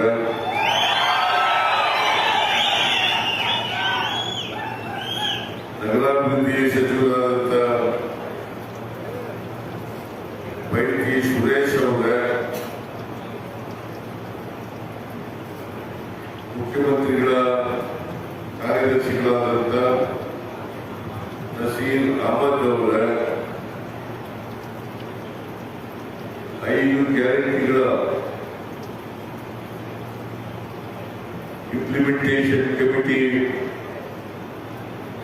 ಅಧ್ಯಕ್ಷರಾದಂಥ ಡಾಕ್ಟರ್ ಎಚ್.ಎಂ. ರೇವಣ್ಣ ಅವರ, ಶಾಸಕರಾದಂಥ ಮಂಜುನಾಥ್ ಅವರ, ಪ್ರದೀಪ್ ಈಶ್ವರ್ ಅವರ ಸಮಾವೇಶ, ಜೊತೆಗೆ ಅಭಿವೃದ್ಧಿ ಕಾರ್ಯಕ್ರಮಗಳ ಶಂಕುಸ್ಥಾಪನೆ, ಉದ್ಘಾಟನೆ, ಜೊತೆಗೆ ಕೋಲಾರ ಮಿಲ್ಕ್ ಯೂನಿಯನ್ ಇದೇ ಸಂದರ್ಭದಲ್ಲಿ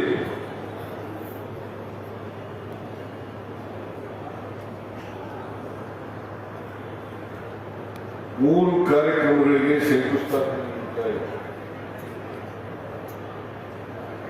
ಒಂದು 53 ಕೋಟಿಗಳ ವೆಚ್ಚದಲ್ಲಿ ಐಸ್ ಕ್ರೀಮ್ ಉತ್ಪಾದನಾ ಘಟಕ, ಎರಡನೇದು ಕೋಲಾರ ಮುಖ್ಯ ಡೈರಿ, ಮೆಗಾ ಡೈರಿ ಶೀತಲ ಕೇಂದ್ರಗಳು,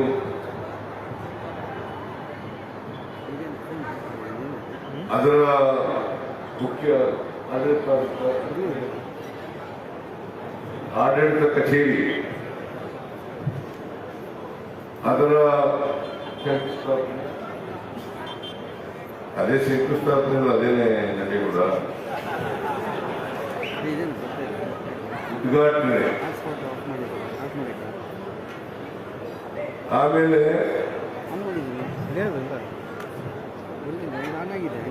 12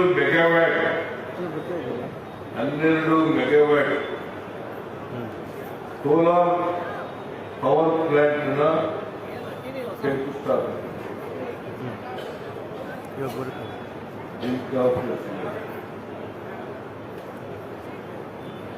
ಇವೆಲ್ಲಕ್ಕೂ ಕೂಡ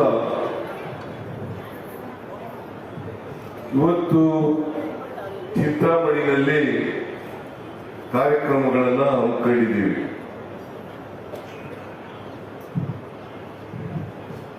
ಎಲ್ಲ ಕಾರ್ಯಕ್ರಮಗಳ ಉದ್ಘಾಟನೆಯನ್ನ ಅತ್ಯಂತ ಸಂತೋಷದಿಂದ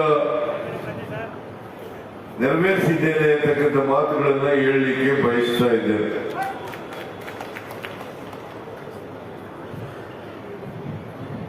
ಚಿಂತಾಮಣಿ ಶಾಸಕರಾದಂತಹ ಸುಧಾಕರ್ ಅವರು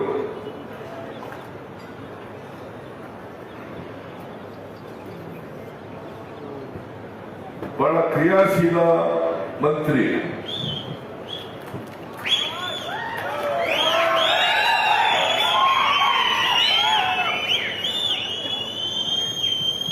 ಜನಪರವಾದಂತ ಕಾಳಜಿ ಇಟ್ಕೊಂಡಿರ್ತಕ್ಕಂಥವ್ರು.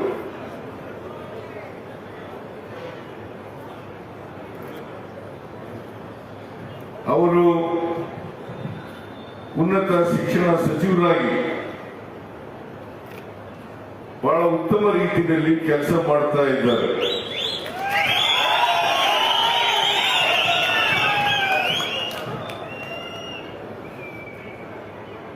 ನೀವೆಲ್ಲರೂ ಕೂಡ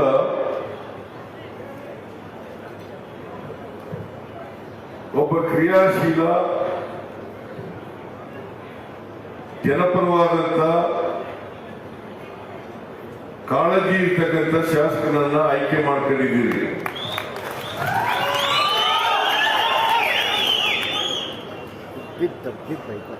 ಅವರಿಗೆ ರಾಜಕೀಯದಲ್ಲಿ ಇನ್ನು ಮುಂದಿನ ದಿನಗಳಲ್ಲಿ ಭವಿಷ್ಯ ಇದೆ ಅಂತೇಳಿ ನಾನು ಈ ಸಂದರ್ಭದಲ್ಲಿ ಕ್ಷೇತ್ರದ ಅಭಿವೃದ್ಧಿ ಬಗ್ಗೆ ಯಾರಿಗೆ ಕಾಳಜಿ ಇರ್ತದೆ ಅವರು ರಾಜಕೀಯವಾಗಿ ಬೆಳೀಲಿಕ್ಕೆ ಸಾಧ್ಯ ಆಗ್ತದೆ. ಆ ಎಲ್ಲ ಗುಣಗಳನ್ನ ಸುಧಾಕರ್ ಅವರು ಪಡೆದಿದ್ದಾರೆ ಅಂತಕ್ಕಂಥ ಮಾತುಗಳನ್ನ ಹೇಳಲಿಕ್ಕೆ ಬಯಸ್ತಾ ಇದ್ದಾರೆ.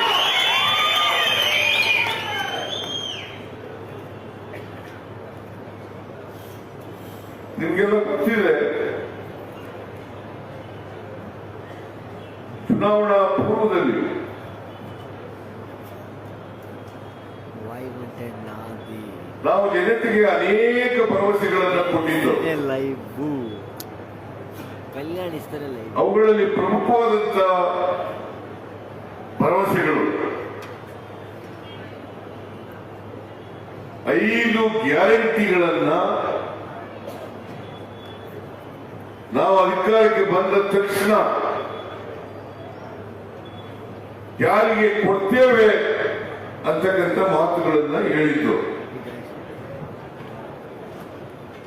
ಈ ಮಾತನ್ನ ಹೇಳುವಾಗ ಅದೇ ಹೊಸದಿದೆ. ಕರ್ನಾಟಕದಲ್ಲಿರ್ತಕ್ಕಂಥ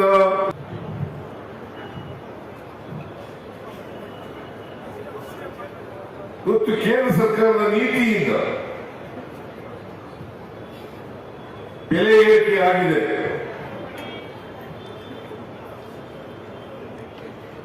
ನಿರುದ್ಯೋಗ ಸಮಸ್ಯೆ ಇದೆ.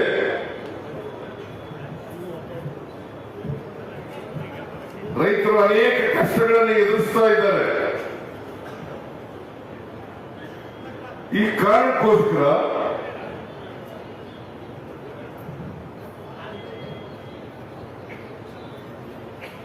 ಯೂನಿವರ್ಸಲ್ ಬೇಸಿಕ್ ಇನ್ಕಮ್ ನೀತಿ ಅಡಿಯಲ್ಲಿ ಈ ಸಮಾಜದ ಬಡವರಿಗೆ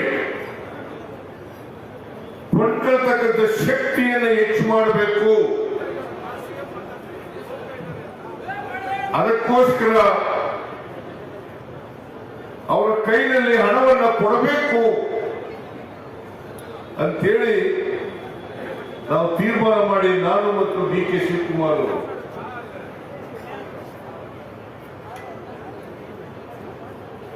ರುಜುವು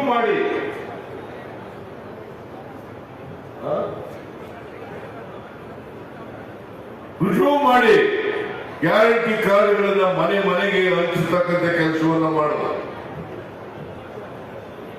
ನಾವು ಅಧಿಕಾರಕ್ಕೆ ಬಂದ ತಕ್ಷಣ ಈ 5 ಗ್ಯಾರಂಟಿಗಳನ್ನು ಜಾರಿ ಕೊಡ್ತೇವೆ. ನಾವು ಕೊಟ್ಟ ಮಾತಿಗೆ ತಪ್ಪಿಸಿಗಳಲ್ಲ ಅಂತೇಳಿ ಗ್ಯಾರಂಟಿ ಕಾರ್ಡ್ಗಳಿಗೆ ಸಹಿ ಮಾಡಿ ನಾವು ಕೊಟ್ಟು ನಾವು ಮೇ 20, 1923 ಕರ್ನಾಟಕ ಜನರ ಆಶೀರ್ವಾದದಿಂದ, ನಿಮ್ಮೆಲ್ಲರ ಆಶೀರ್ವಾದದಿಂದ ನಾವು 136 ಸ್ಥಾನಗಳನ್ನು ಗೆದ್ದು ಕರ್ನಾಟಕದಲ್ಲಿ ಅಧಿಕಾರಕ್ಕೆ ಬಂದು ನೀವು ಕೂಡ ಸುಧಾಕರ್ ಅವರನ್ನ ಗೆಲ್ಲಿಸಿ ವಿಧಾನಸಭೆಗೆ ಕಳಿಸಿಕೊಟ್ರಿ. 2023 ಮೇ 20ನೇ ತಾರೀಕು ನಾವು ಪ್ರಮಾಣ ವಚನ ಸ್ವೀಕಾರ ಮಾಡೋದು. ಅಲ್ಲಿಂದ ನೇರವಾಗಿ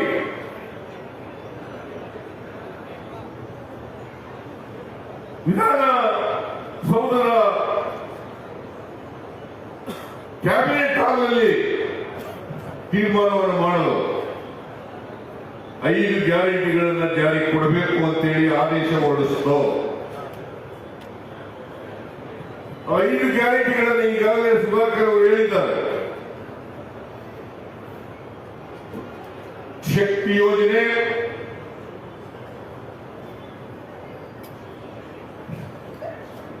ಗೃಹ ಜ್ಯೋತಿ, ಗೃಹಲಕ್ಷ್ಮಿ, ಅನ್ನಭಾಗ್ಯ, ಯುವ ನಿಧಿ, 5 ಗ್ಯಾರಂಟಿಗಳನ್ನ ಜನರಿಗೆ ಕೊಡಬೇಕು. ನಿಮಗೆಲ್ಲ ತಿಳಿಸಲಿಕ್ಕೆ ಬಯಸ್ತೇನೆ. ವಿರೋಧ ಪಕ್ಷದವರು ಈ ಗ್ಯಾರಂಟಿಗಳನ್ನ ಘೋಷಣೆ ಮಾಡಿದ ಮೇಲೆ ಈ ಗ್ಯಾರಂಟಿ ಯೋಜನೆಗಳನ್ನು ಜಾರಿ ಮಾಡಲಿಕ್ಕೆ ಸಾಧ್ಯ ಇಲ್ಲ. ಒಂದು ವೇಳೆ ಜಾರಿ ಮಾಡಿದ್ರೆ ಕರ್ನಾಟಕದ ಖಜಾನೆ ಖಾಲಿಯಾಗುತ್ತದೆ. ಕರ್ನಾಟಕದ ಆರ್ಥಿಕ ಪರಿಸ್ಥಿತಿ ದಿವಾಳಿ ಆಗ್ಬಿಡ್ತದೆ. ಇದನ್ನ ಬಿಜೆಪಿಯವರು ಅಪಪ್ರಚಾರವನ್ನು ಮಾಡಿದ್ರು.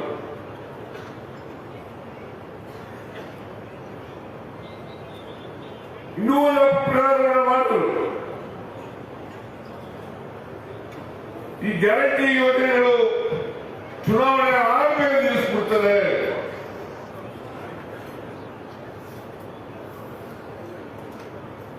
ಈ ರಾಜ್ಯದ ಜನ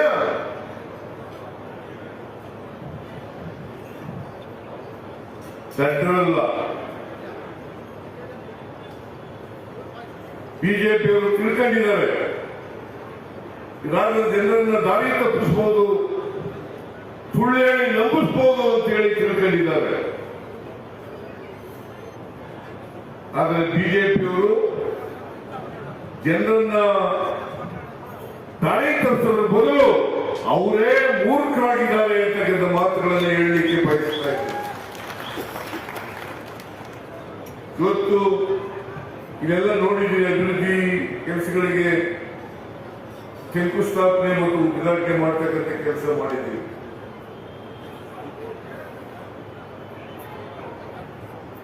ಇವನ್ ಜಾರಿಯಾದ್ರೆ ಅಭಿವೃದ್ಧಿ ಕೆಲಸಗಳೆಲ್ಲ ನಿಂತೋಗ್ಬಿಡ್ತವೆ.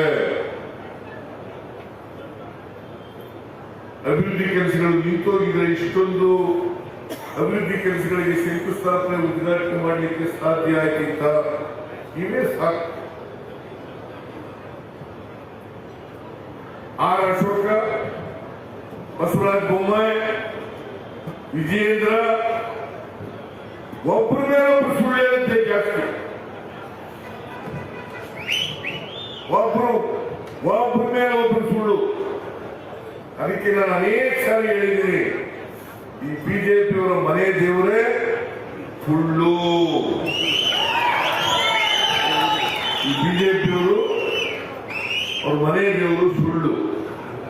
ಯಾಕಂದ್ರೆ ನರೇಂದ್ರ ಮೋದಿ ಅವರು ಸುಳ್ಳು ಹೇಳ್ಬಿಡ್ತಾರೆ. ನರೇಂದ್ರ ಮೋದಿ ಅವರು ಸುಳ್ಳು ಹೇಳಿದ್ದಾರೆ ಈ ದೇಶದ ಜನರಿಗೆ. ಅವ್ರು ಹೇಳಿದ್ರು 2014ರಲ್ಲಿ ವಿದೇಶದಲ್ಲಿ ಕಪ್ಪು ಹಣ ಇದೆ, ಆ ಕಪ್ಪು ಹಣ ತಗೊಂಡು ಭಾರತದ ಪ್ರತಿಯೊಂದು ಕುಟುಂಬಕ್ಕೆ 15 ಲಕ್ಷ ರೂಪಾಯಿಗಳನ್ನ ಕೊಡ್ತೇನೆ. ಇವತ್ತು 10 ವರ್ಷ ಆಯ್ತು ನರೇಂದ್ರ ಮೋದಿ ಅವರು ಪ್ರಧಾನಮಂತ್ರಿಯಾಗಿ 15 ಪೈಸೆನೂ ಕೊಡಲಿಲ್ಲ. 15 ಲಕ್ಷ अच्छे दिन आएंगे, अच्छे दिन आएंगे. ಹೇಳಿ, ಇವತ್ತು ಪೆಟ್ರೋಲ್ ಬೆಲೆ ಏನಾಗಿದೆ, ಡೀಸೆಲ್ ಬೆಲೆ ಏನಾಗಿದೆ, ಗೊಬ್ಬರದ ಬೆಲೆ ಏನಾಗಿದೆ, ಗ್ಯಾಸ್ ಬೆಲೆ ಏನಾಗಿದೆ? ಜಾಸ್ತಿ ಆಗಿದೆ, ಕಡಿಮೆ ಆಗಿದೆಯೋ? ನರೇಂದ್ರ ಮೋದಿ ಅವರು ಅಚ್ಚೇ ದಿನ ಏನಾಯ್ತು? ಅಚ್ಚೇ ದಿನ ಏನಾಯ್ತು? ರೈತರ ಆದಾಯವನ್ನು ದುಪ್ಪಟ್ಟು ಮಾಡುತ್ತೇನೆ. ನಾನು ಅಧಿಕಾರಕ್ಕೆ ಬಂದ್ರೆ ರೈತರ ಆದಾಯವನ್ನು ದುಪ್ಪಟ್ಟು ಮಾಡುತ್ತೇನೆ. ಮಾಡಿದ್ರ ನಿರುದ್ಯೋಗಿ ಯುವಕ ಯುವತಿಯರಿಗೆ ಕೊಟ್ಟಂತ ಭರವಸೆ ಪ್ರತಿ ವರ್ಷ 2 ಕೋಟಿ ಉದ್ಯೋಗಗಳನ್ನ ಸೃಷ್ಟಿ ಮಾಡ್ತೇನೆ. ಮಾಡಿದ್ರ ನರೇಂದ್ರ ಮೋದಿ ಏನ್ ಬಿಜೆಪಿಯವರು ಹಾಡಿ ಹೊಗಳುತ್ತಾರೆ, ನಮ್ಮ ಇತ್ತೀಚೆಗೆ ದೇವೇಗೌಡರು ಹೊಗಳ ಶುರು ಮಾಡ್ತಾರೆ. ಇತ್ತೀಚೆಗೆ ದೇವೇಗೌಡರು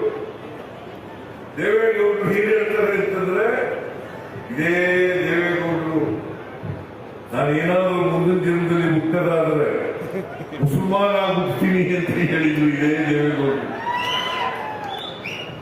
ಮುಸಲ್ಮಾನ ಆಗುತ್ತೀನಿ. ಯಾಕಂತಂದ್ರೆ ಬಿಜೆಪಿಯವರು ಜಾತಿವಾದಿಗಳು, ಕೋಮುವಾದಿಗಳು. ಅದಕ್ಕೋಸ್ಕರ ಯಾವ ಕಾರಣಕ್ಕೂ ಕೂಡ ಬಿಜೆಪಿ ಜೊತೆ ಸೇರಲ್ಲ. ನರೇಂದ್ರ ಮೋದಿ ಏನಾದ್ರು ದೇಶದ ಪ್ರಧಾನಮಂತ್ರಿ ಆಗಿರ್ತಾರೆ.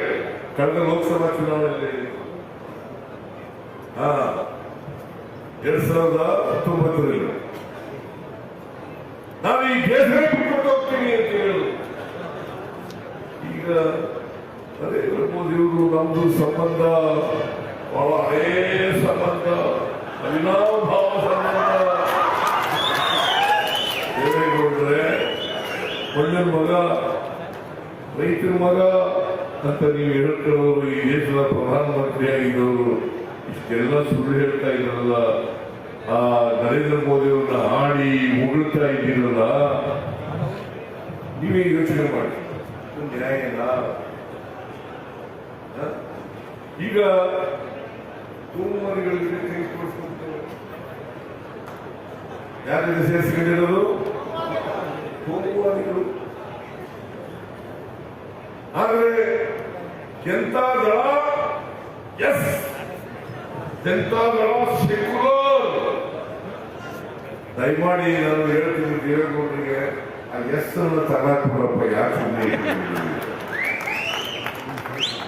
ಜನತಾ ದಳ ಸೆಕ್ಯುಲರ್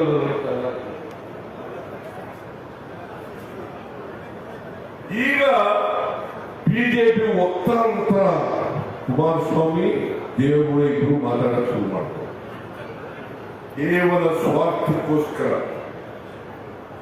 ಕೇವಲ ಸ್ವಾರ್ಥಕ್ಕೋಸ್ಕರ ಬಿಜೆಪಿ ಜೊತೆ ಶಾಮೀಲಾಗಿ ಇವತ್ತು ಹೇಳಲಿಕ್ಕೆ ಬಯಸ್ತಾ ಇದ್ದಾರೆ. ಆದ್ರೆ ನಾವು ಈ ಯಾವ ಮಾತುಗಳಿಗೂ ಕೂಡ ಧೃತಿಗೆಡಲಿಲ್ಲ. ಜೂನ್ 11ನೇ ತಾರೀಕು 2023 ಶಕ್ತಿ ಯೋಜನೆಗೆ ಚಾಲನೆಯನ್ನು ಕೊಟ್ಟರು. ಶಕ್ತಿ ಯೋಜನೆಗೆ ಚಾಲನೆಯನ್ನು ಕೊಟ್ಟರು. ಇವತ್ತಿನವರೆಗೆ 170 ಕೋಟಿ, ರಾಜ್ಯದಲ್ಲಿ 170 ಕೋಟಿ ಮಹಿಳೆಯರು ಉಚಿತವಾಗಿ ಬಸ್ನಲ್ಲಿ ಪ್ರಯಾಣ ಮಾಡಿದ್ದಾರೆ. ಯಾವಾಗಲೂ ಮಾಡಿದ್ರ? ಇಂಡಿಯಾ ಬಿಜೆಪಿ ಕಾಲದಲ್ಲಿ, ಸ್ವಾತಂತ್ರ್ಯ ಭಾರತದಲ್ಲಿ ಯಾವಾಗಲೂ ಮಾಡಿದ್ರ? ಇದನ್ನು ಮಾಡಿರೋರು ಕಾಂಗ್ರೆಸ್ ಸರ್ಕಾರ, ನಮ್ಮ ಸರ್ಕಾರ, ನಿಮ್ಮ ಸರ್ಕಾರ ಅಂತಕ್ಕಂಥದ್ದನ್ನು ತಿಳಿದುಕೊಳ್ಳಬೇಕು. ಅನ್ನಭಾಗ್ಯ ಯೋಜನೆ ನಾನು ಮುಖ್ಯಮಂತ್ರಿ ಆಗಿರುವಾಗ ಹಿಂದೆ 2003ರಿಂದ 2018ರವರೆಗೆ 7 ಕೆಜಿ ಅಕ್ಕಿಯನ್ನು ಕೊಡ್ತಾ ಇದ್ದೆ. 7 ಕೆಜಿ ಅಕ್ಕಿಯನ್ನು ಕೊಡ್ತಾ ಇದ್ದೆ. ಈ ಬಿಜೆಪಿ ಅಧಿಕಾರ ಬಂದ ಮೇಲೆ ಯಡಿಯೂರಪ್ಪನವರು, ಬಸವರಾಜ ಬೊಮ್ಮಾಯಿ ಅವರು 7 ಕೆಜಿಯಿಂದ 5 ಕೆಜಿಗೆ ಇಳಿಸಿದ್ರು. 5 ಕೆಜಿಗೆ ಇಳಿಸಿದ್ರು. ನಾವು ಚುನಾವಣಾ ಸಂದರ್ಭದಲ್ಲಿ ಏನು ಇವರು 7ರಿಂದ 5 ಕೆಜಿ ಇಳಿಸಿದ್ದಾರೆ. ನಾವು ಅಧಿಕಾರ ಬಂದ್ಮೇಲೆ 5 ಕೆಜಿ ಜೊತೆಗೆ ಇನ್ನೂ 5 ಕೆಜಿ ಅಕ್ಕಿಯನ್ನು ಕೊಡ್ತೇವೆ ಹೇಳಿದ್ದು. ಅದರಂತೆ ನಾವು ಕೇಂದ್ರ ಸರ್ಕಾರದಿಂದ ಅಕ್ಕಿ ಕೇಳೋದು. ಫುಡ್ ಕಾರ್ಪೊರೇಷನ್ ಆಫ್ ಇಂಡಿಯಾದವರು ಒಪ್ಪಿಕೊಂಡ್ರು ಅಕ್ಕಿ ಕೊಡಕ್ಕೆ, ಲೆಟರ್ ಕೂಡ ಕೊಟ್ಟರು. ಕೊಡ್ತೀವಿ, ನಾವು ಅಕ್ಕಿ ಸಪ್ಲೈ ಮಾಡ್ತೀವಿ. ನಾವೇನು ಪುಕ್ಕಟೆ ಕೇಳಿರ್ಲಿಲ್ಲ. 1 ಕೆಜಿಗೆ 34 ರೂಪಾಯಿ ಕೊಟ್ಟ ಅಕ್ಕಿ ಕೊಡ್ಲಿಲ್ಲ. ಅದಕ್ಕೋಸ್ಕರ ನಾವು ಅಕ್ಕಿ ಸಿಕ್ಕಿರುವಲ್ಲ ಅಂತೇಳಿ ಪ್ರತಿಯೊಬ್ಬರಿಗೆ 5 ಕೆಜಿ ಅಕ್ಕಿ ಬದಲಾಗಿ 170 ರೂಪಾಯಿ ಕೊಡ್ತಾ ಇದ್ದೀವಿ. ಕೊಡ್ತಾ ಇದೀವೋ ಇಲ್ಲ? ಕೊಡ್ತಾ ಇದೀವೋ ಇಲ್ಲ? ಸುಮ್ಮನೆ ಕೂತಿದ್ರೆ ಹೆಂಗ ಅರ್ಥ ಬೇಕು ನಮ್ಗೆ? ಕೊಡ್ತಾ ಇದೀವೋ ಇಲ್ವೋ? ಎಲ್ಲ ಕೈ ಎತ್ತಿ ನೋಡೋಣ.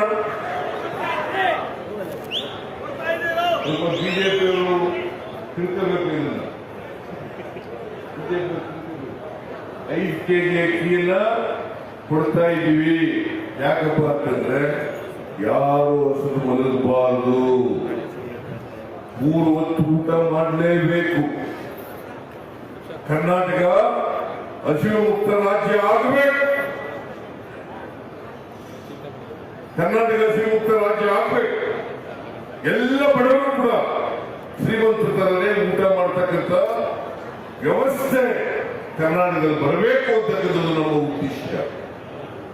ಹೊಟ್ಟೆ ತುಂಬ ಊಟ ಮಾಡಬೇಕು. ಈ ಕಾರ್ಯಕ್ರಮವನ್ನು ಕೂಡ ಜಾರಿ ಕೊಟ್ಟಿದ್ದೀವಿ. ಗೃಹ ಜ್ಯೋತಿ, ಯಾರು 200 ಯೂನಿಟ್ವರೆಗೆ ವಿದ್ಯುತ್ ಶಕ್ತಿಯನ್ನು ಬಳಸ್ತಾರೆ ಪ್ರತಿ ತಿಂಗಳು, ಅವ್ರಿಗೆ ಉಚಿತವಾಗಿ ವಿದ್ಯುತ್ ಅನ್ನ ಕೊಡ್ತಾ ಇದ್ದೀವಿ. ಸರ್ಕಾರ ಕರ್ನಾಟಕ ಎಲೆಕ್ಟ್ರಿಸಿಟಿ ಬೋರ್ಡ್ಗೆ ದುಡ್ಡನ್ನ ಕಟ್ಟಿಕೊಡ್ತಾ ಇದೆ. 200 ಯೂನಿಟ್ವರೆಗೆ ಫ್ರೀಯಾಗಿ ಕರೆಂಟ್ ಕೊಡ್ತಾ ಇದೀವಲ್ಲ, ನಾವು ಕೊಡ್ತಾ ಇದೀವೋ ಇಲ್ಲ? 200 ಯೂನಿಟ್ವರೆಗೆ ಫ್ರೀ ಕರೆಂಟ್, ಅದು ದುಡ್ಡೆಲ್ಲ ಉಳಿತಾಯ ಆಗ್ತದೆ. ಆ ದುಡ್ಡು ಉಳಿತಾಯ ಆಗ್ತದೆ.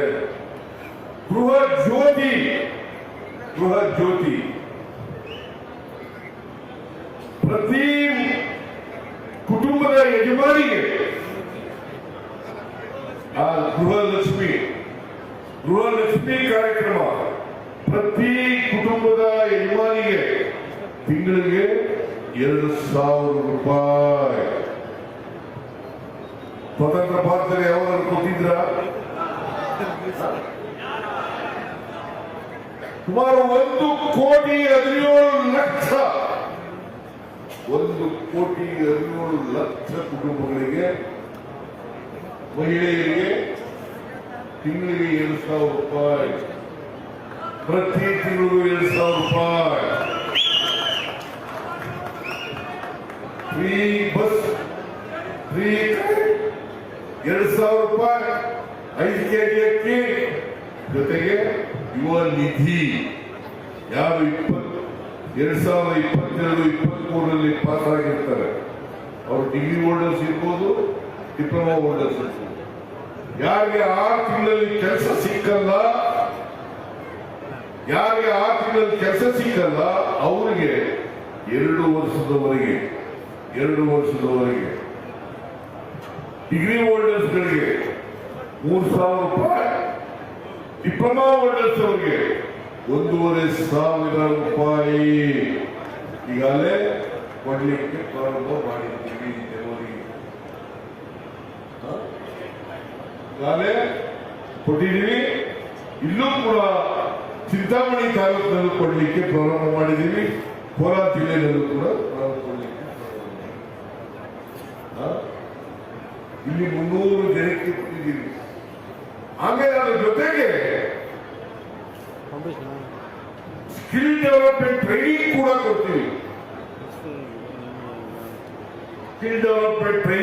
ಕೊಡ್ತೀವಿ. ಯಾಕೆಂತಂದ್ರೆ ಮಾರುಕಟ್ಟೆಯಲ್ಲಿ ಯಾವ ತರದ ಉದ್ಯೋಗ ಬೇಕು ಅಂತ ಡಿಮ್ಯಾಂಡ್ ಇದೆ, ಅಂತ ಉದ್ಯೋಗವನ್ನು ಕೊಡಿಸ್ಬೇಕು ಅನ್ನೋ ಕಾರಣಕ್ಕೋಸ್ಕರ, ಅವ್ರ ಉದ್ಯೋಗ ಸಿಗಬೇಕು ಅನ್ನೋ ಕಾರಣಕ್ಕೋಸ್ಕರ ಇವತ್ತು ಸ್ಕಿಲ್ ಡೆವಲಪ್ಮೆಂಟ್ ಟ್ರೈನಿಂಗ್ ಕೂಡ ಕೊಡ್ತಾ ಇದ್ದೀವಿ. ಅವರು ಪಠ್ಯಕ್ರಮದಲ್ಲೂ ಕೂಡ ಇದನ್ನು ಬದಲಾವಣೆ ಮಾಡ್ತಕ್ಕಂಥದ್ದು, ಪಠ್ಯಕ್ರಮದಲ್ಲೂ ಕೂಡ ಬದಲಾವಣೆ ಮಾಡಬೇಕು. ನಿರುದ್ಯೋಗದ ಸಮಸ್ಯೆಗೆ ಪರಿಹಾರವನ್ನು ಕಂಡುಕೊಳ್ಳಬೇಕು. ನಾವು ಇವತ್ತು ಅನೇಕ ಜನ ಯುವಕ ಯುವತಿಯರು ಉದ್ಯೋಗ ಇಲ್ಲ. ಅಷ್ಟೇ ಯಾಕೆ ಅರ್ಜಿ ಹಾಕಿ ದುಡ್ಡಿರಲ್ಲ ಅವತ್ತು ಅನೇಕ ಜನರಿಗೆ, ಅನ್ಎಂಪ್ಲಾಯ್ಡ್ ಯೂತ್ಸ್ಗೆ ಅರ್ಜಿ ಹಾಕಕ್ಕೆ ದುಡ್ಡಿಲ್ಲ, ಇಂಟರ್ವ್ಯೂಗೆ ಹೋಗಕ್ಕೆ ದುಡ್ಡಿಲ್ಲ. ಅನೇಕ ಜನ ತಂದೆ ತಾಯಿಗಳು ಕೊಡ್ಲಿಕ್ಕೆ ಸಾಧ್ಯ ಆಗಲ್ಲ. ಬಹಳ ಜನ ಬಡ ಕುಟುಂಬದಿಂದ ಬಂದಿರ್ತಾರೆ. ಅದಕ್ಕೋಸ್ಕರ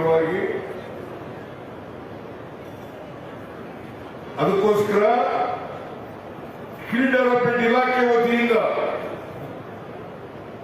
ಸ್ಕಿಲ್ ಡೆವಲಪ್ಮೆಂಟ್ ಟ್ರೈನಿಂಗ್ ಕೂಡ ಕೊಡ್ತೀವಿ. ಇತ್ತೀಚೆಗೆ ಬೆಂಗಳೂರು ಅರಮನೆಯಲ್ಲಿ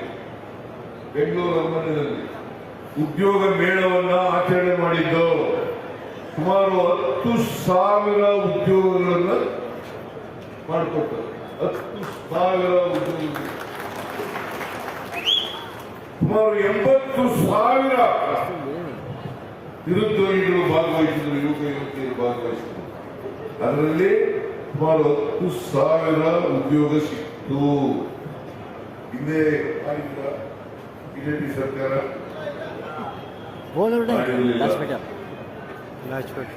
ಹೀಗೆ 5 ಗ್ಯಾರಂಟಿಗಳನ್ನ ಜಾರಿ ಕೊಟ್ಟು ಇವತ್ತು 1,20,000 ಕುಟುಂಬಗಳು 1,20,00,000 ಕುಟುಂಬಗಳು ಇದರ ಲಾಭವನ್ನ ಪಡಿತಾ ಇದ್ದಾವೆ. ಇದರ ಲಾಭವನ್ನ ಪಡಿತಾ ಇದ್ದಾರೆ. ಎಷ್ಟು ಜನ ಪಡಿತಾ ಇದ್ದಾರೆ?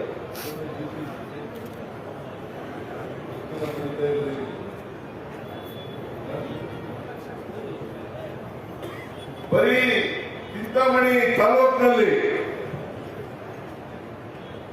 3 ಲಕ್ಷಕ್ಕೂ ಹೆಚ್ಚು ಜನರು ಜಿಲ್ಲೆಯಲ್ಲಿ 3 ಲಕ್ಷಕ್ಕೂ ಹೆಚ್ಚು ಜನರು ಇದರ ಲಾಭವನ್ನ ಪಡಿತಾ ಇದ್ದಾರೆ. 3 ಲಕ್ಷಕ್ಕೂ ಹೆಚ್ಚು ಜನರಿಗೆ ಎಲ್ಲ ಜಾತಿ ಎಲ್ಲ ಧರ್ಮ ಅಷ್ಟೇ ಯಾಕೆ ಬಿಜೆಪಿ ಇರತಕ್ಕಂಥ ಬಡವರು ಬಿಜೆಪಿ ಜೆಡಿಎಸ್ ಅವ್ರಿಗೂ ಕೂಡ ಕೊಡ್ತಾ ಇದ್ದೀವಿ. ಪಕ್ಷಾತೀತವಾಗಿ ಜಾತ್ಯತೀತವಾಗಿ ಎಲ್ಲ ಬಡವರಿಗೂ ಕೂಡ ಶಕ್ತಿ ಕೊಡ್ತಕ್ಕಂಥ ಕೆಲಸವನ್ನು ಮಾಡ್ತಾ ಇದ್ದೀವಿ. ಇದರಿಂದ 4 ಕೋಟಿ ಸುಮಾರು 60 ಲಕ್ಷ ಜನರು ಇದರ ಲಾಭವನ್ನ ಪಡಿತಾ ಇದ್ದಾರೆ.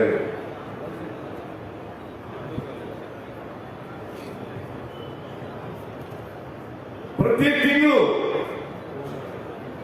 4ರಿಂದ 5 ಸಾವಿರ ರೂಪಾಯಿ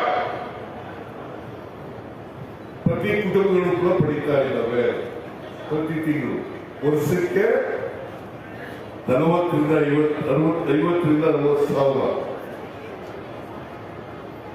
ವರ್ಷಕ್ಕೆ 2.5 ಲಕ್ಷದಿಂದ 3 ಲಕ್ಷ ರೂಪಾಯಿ ನೇರವಾಗಿ ಫಲಾನುಭವಿಗಳ ಕೈಗೆ ಕೊಡ್ತಾ ಇದ್ದೀವಿ.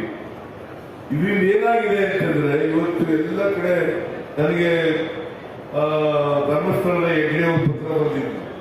ಏನಂತ ಪತ್ರ ಬಂದಿತ್ತು ಅಂದ್ರೆ, ಇವರು ಈ ಗ್ಯಾರಂಟಿ ಯೋಜನೆಗಳನ್ನ ಜಾರಿ ಕೊಟ್ಟ ಮೇಲೆ ಈ ಫ್ರೀ ಬಸ್ ಮಾಡಿದ ಮೇಲೆ ಧರ್ಮಸ್ಥಳಕ್ಕೆ ಬರೋರ ಸಂಖ್ಯೆ ಜಾಸ್ತಿ ಆಗಿದೆ, ದೇವಸ್ಥಾನದ ಆದಾಯ ಜಾಸ್ತಿ ಆಗಿದೆ. ಇವತ್ತು ದುಡ್ಡಿದ್ರಲ್ವಾ ದೇವಸ್ಥಾನಗಳಿಗೆ ಹೋಗೋದು, ಯಾತ್ರಾ ಸ್ಥಳಗಳಿಗೆ ಹೋಗೋದು, ಪ್ರೇಕ್ಷಣೀಯ ಸ್ಥಳಗಳಿಗೆ ಹೋಗೋದು, ಹೋಟೆಲ್ಗೆ ಹೋಗೋದು, ಅಂಗಡಿಗೆ ಹೋಗೋದು, ದುಡ್ಡಿಲ್ಲೋ ಸಾಧ್ಯ ಆಗ್ತದೆ. ಅದಕ್ಕೋಸ್ಕರವಾಗಿ ಯೂನಿವರ್ಸಲ್ ಬೇಸಿಕ್ ಇನ್ಕಮ್ ನೀತಿ ಅಡಿಯಲ್ಲಿ ಈ ತರ ಪ್ರತಿ ಕುಟುಂಬಕ್ಕೆ 4ರಿಂದ 5 ಸಾವಿರ ರೂಪಾಯಿಗಳನ್ನು ಕೊಡ್ತಾ ಇದ್ವಿ. ಹಿಂದೆ ಯಾವ ಸರ್ಕಾರವೂ ಕೂಡ ಕೊಟ್ಟಿರಲಿಲ್ಲ. ಇದು ಯುರೋಪ್ ಕಂಟ್ರಿಗಳಲ್ಲಿ ಕೆನಡಾ ದೇಶದಲ್ಲಿ ಜಾರಿನಲ್ಲಿದೆ. ಯುರೋಪ್ ಕಂಟ್ರಿಗಳಲ್ಲಿ ಕೆನಡಾ ದೇಶದಲ್ಲಿ ಜಾರಿನಲ್ಲಿದೆ. ಇದನ್ನ ನಾವು ಮಾಡ್ತಾ ಇದ್ದೀವಿ. ಎಲ್ಲರೂ ಕೂಡ ಸಾಮಾಜಿಕ ಭದ್ರತೆ ಬರಬೇಕು, ಸಾಮಾಜಿಕ ಭದ್ರತೆ ಬರಬೇಕು. ಅವರು ಆರ್ಥಿಕವಾಗಿ ಸಾಮಾಜಿಕವಾಗಿ ಮೇಲೆ ಬಂದಾಗ ಮಾತ್ರ ಎಲ್ಲರೂ ಕೂಡ ಮುಖ್ಯವಾಗಿ ಇಲ್ಲಿ ಬರಲಿಕ್ಕೆ ಸಾಧ್ಯ ಆಗ್ತದೆ. ಇಲ್ಲದೆ ಹೋದರೆ ಅವರಿಗೆ ಸಾಮಾಜಿಕವಾಗಿ ಆರ್ಥಿಕವಾಗಿ ಶಕ್ತಿ ಇಲ್ಲದೆ ಹೋದರೆ ಸಮಾನತೆಯ ಸಮಾಜ ನಿರ್ಮಾಣ ಮಾಡಲಿಕ್ಕೆ ಸಾಧ್ಯ ಇಲ್ಲ. ಸಮಾನತೆಯ ಸಮಾಜ ಆಗ್ಬೇಕಾದ್ರೆ ಎಲ್ಲರಿಗೂ ಕೂಡ ಆರ್ಥಿಕ ಸಾಮಾಜಿಕ ಶಕ್ತಿ ಬರಬೇಕು. ಇದನ್ನೇ ಬುದ್ಧ ಬಸವ ಹೇಳಿದ್ದು, ಇದನ್ನೇ ಬಾಬಾ ಸಾಹೇಬ್ ಅಂಬೇಡ್ಕರ್ ಅವರು ಹೇಳಿದ್ದು, ಇದನ್ನೇ ಗಾಂಧೀಜಿಯವರು ಹೇಳಿದ್ದು. ಇದನ್ನ ನಾವು ಅರ್ಥ ಮಾಡ್ಕೋಬೇಕಾಗ್ತದೆ. ಬಾಬಾ ಸಾಹೇಬ್ ಅಂಬೇಡ್ಕರ್ ಅವರು ಈ ದೇಶಕ್ಕೆ ಸಂವಿಧಾನವನ್ನು ಕೊಟ್ಟರು. ಅವ್ರು ಏನ್ ಹೇಳಿದ್ದಾರೆ ಅಂತಂದ್ರೆ, ಬರೀ ರಾಜಕೀಯ ಸ್ವಾತಂತ್ರ್ಯ ಇದ್ದರೆ ಸಾಲದು, ಅದ್ರ ಜೊತೆಯಲ್ಲೇ ಸಾಮಾಜಿಕ ಸ್ವಾತಂತ್ರ್ಯ, ಆರ್ಥಿಕ ಸ್ವಾತಂತ್ರ್ಯ ಎಲ್ಲರಿಗೂ ಸಿಕ್ಕಿದಾಗ ಮಾತ್ರ ಈ ದೇಶಕ್ಕೆ ಸ್ವಾತಂತ್ರ್ಯ ಬಂದಕ್ಕೆ ಸಾಕಾಗ್ತದೆ, ಇಲ್ಲದೆ ಸಾಕಾಗಲ್ಲ. ಸಮಾನ ಬಂದಿರ್ತದ, ಯಾಕೆ ಸುಮ್ಮನೆ ಹೋಗ್ತದ? ಈ ಬಿಜೆಪಿ ಅವರಿದ್ದಾರಲ್ಲ, ಅವರು ಈ ಅಸಮಾನತೆ ಮುಂದುವರಿಬೇಕು ಅಂತಲೂ, ಸಮಾಜದಲ್ಲಿ ಅಸಮಾನತೆ ಮುಂದುವರಿಬೇಕು ಅಂತಲೂ. ಯಾಕಂತಂದ್ರೆ ಅಸಮಾನತೆ ಇದ್ರೆ ಘೋಷಣೆ ಮಾಡಲಿಕ್ಕೆ ಸಾಧ್ಯ ಆಗ್ತದೆ. ಅದಕ್ಕೋಸ್ಕರನೇ ಅವರು ಮನುವಾದದಲ್ಲಿ ನಂಬಿಕೆ ಇಟ್ಟಿರ್ತಕ್ಕಂಥವ್ರು, ಮನುವಾದದಲ್ಲಿ ನಂಬಿಕೆ ಇಟ್ಟಿರ್ತಕ್ಕಂಥವ್ರು, ಜಾತಿ ವ್ಯವಸ್ಥೆ ನಂಬಿಕೆ ಇಟ್ಟಿರ್ತಕ್ಕಂಥವ್ರು, ನಾವು ಸಮಾನತೆಯನ್ನು ಬಯಸ್ತಕ್ಕಂಥವ್ರು. ಅದಕ್ಕೋಸ್ಕರ ಇಲ್ಲಿ ಮಾದೇವಪ್ಪ ಇದ್ದಾರೆ. ಪ್ರತಿ ಶಾಲಾ ಕಾಲೇಜುಗಳಲ್ಲಿ, ಪ್ರತಿ ಕಚೇರಿಗಳಲ್ಲಿ ಸಂವಿಧಾನದ ಪೀಠಿಕೆ ಗೊತ್ತಾಗಬೇಕು ಅಂತ ಹೇಳಿ ಅದನ್ನು ಓದಿಸ್ತಕ್ಕಂಥ ಕೆಲಸವನ್ನು ಮಾಡ್ತಾ ಇದ್ದಾರೆ. ಯಾಕಂತಂದ್ರೆ ಪ್ರತಿಯೊಬ್ಬರಿಗೂ ಕೂಡ ಸಂವಿಧಾನ ಗೊತ್ತಾಗಬೇಕು. ಈ ಸಂವಿಧಾನ ಬದಲಾವಣೆ ಆಗಬೇಕು ಅಂತ ಹೇಳ್ತಾ ಇರೋರು ಯಾರು?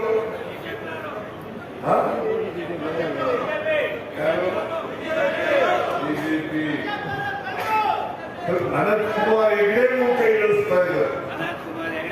ಅನಂತ್ ಕುಮಾರ್ ಹೆಗ್ಡೆ ಅವ್ರು ಯಾರು?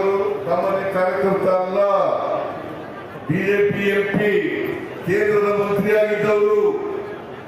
ಇವತ್ತು ಬಡವರು ಉಳಿಬೇಕಾದ್ರೆ, ದಲಿತರು ಉಳಿಬೇಕಾದ್ರೆ, ಹಿಂದುಳಿದವರು ಉಳಿಬೇಕಾದ್ರೆ,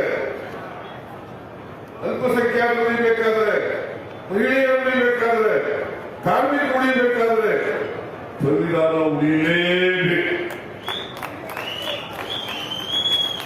ಈ ಬಿಜೆಪಿಯವರು ಸಂವಿಧಾನ ವಿರೋಧಿಗಳು, ಸಂವಿಧಾನವನ್ನ ನಾಶ ಮಾಡಬೇಕು ಅಂತ ಇರ್ತಕ್ಕಂಥವ್ರು. ಅದಕ್ಕೆ ನಾವು ಅವಕಾಶ ಕೊಡಕೂಡುದು, ಎಷ್ಟೇ ಕಷ್ಟ ಆದ್ರೂ ಕೂಡ ಪ್ರಜಾಪ್ರಭುತ್ವ ವ್ಯವಸ್ಥೆಯನ್ನು ಉಳಿಸಬೇಕು, ಸಂವಿಧಾನವನ್ನು ಉಳಿಸಬೇಕು. ಅದಕ್ಕೋಸ್ಕರ ಬಿಜೆಪಿಯನ್ನು ಸೋಲಿಸಲೇಬೇಕು. ಬರ್ತಕ್ಕಂಥ ಲೋಕಸಭಾ ಚುನಾವಣೆಯಲ್ಲಿ ಬಿಜೆಪಿ ಅಭ್ಯರ್ಥಿಯನ್ನ ಸೋಲಿಸಲೇಬೇಕು. ಯಾವ ಎನ್ಡಿಎ ಬಿಜೆಪಿ ಸೋಲಿಸಿದ್ರೆ ಯಾವ ಬಿಜೆಪಿ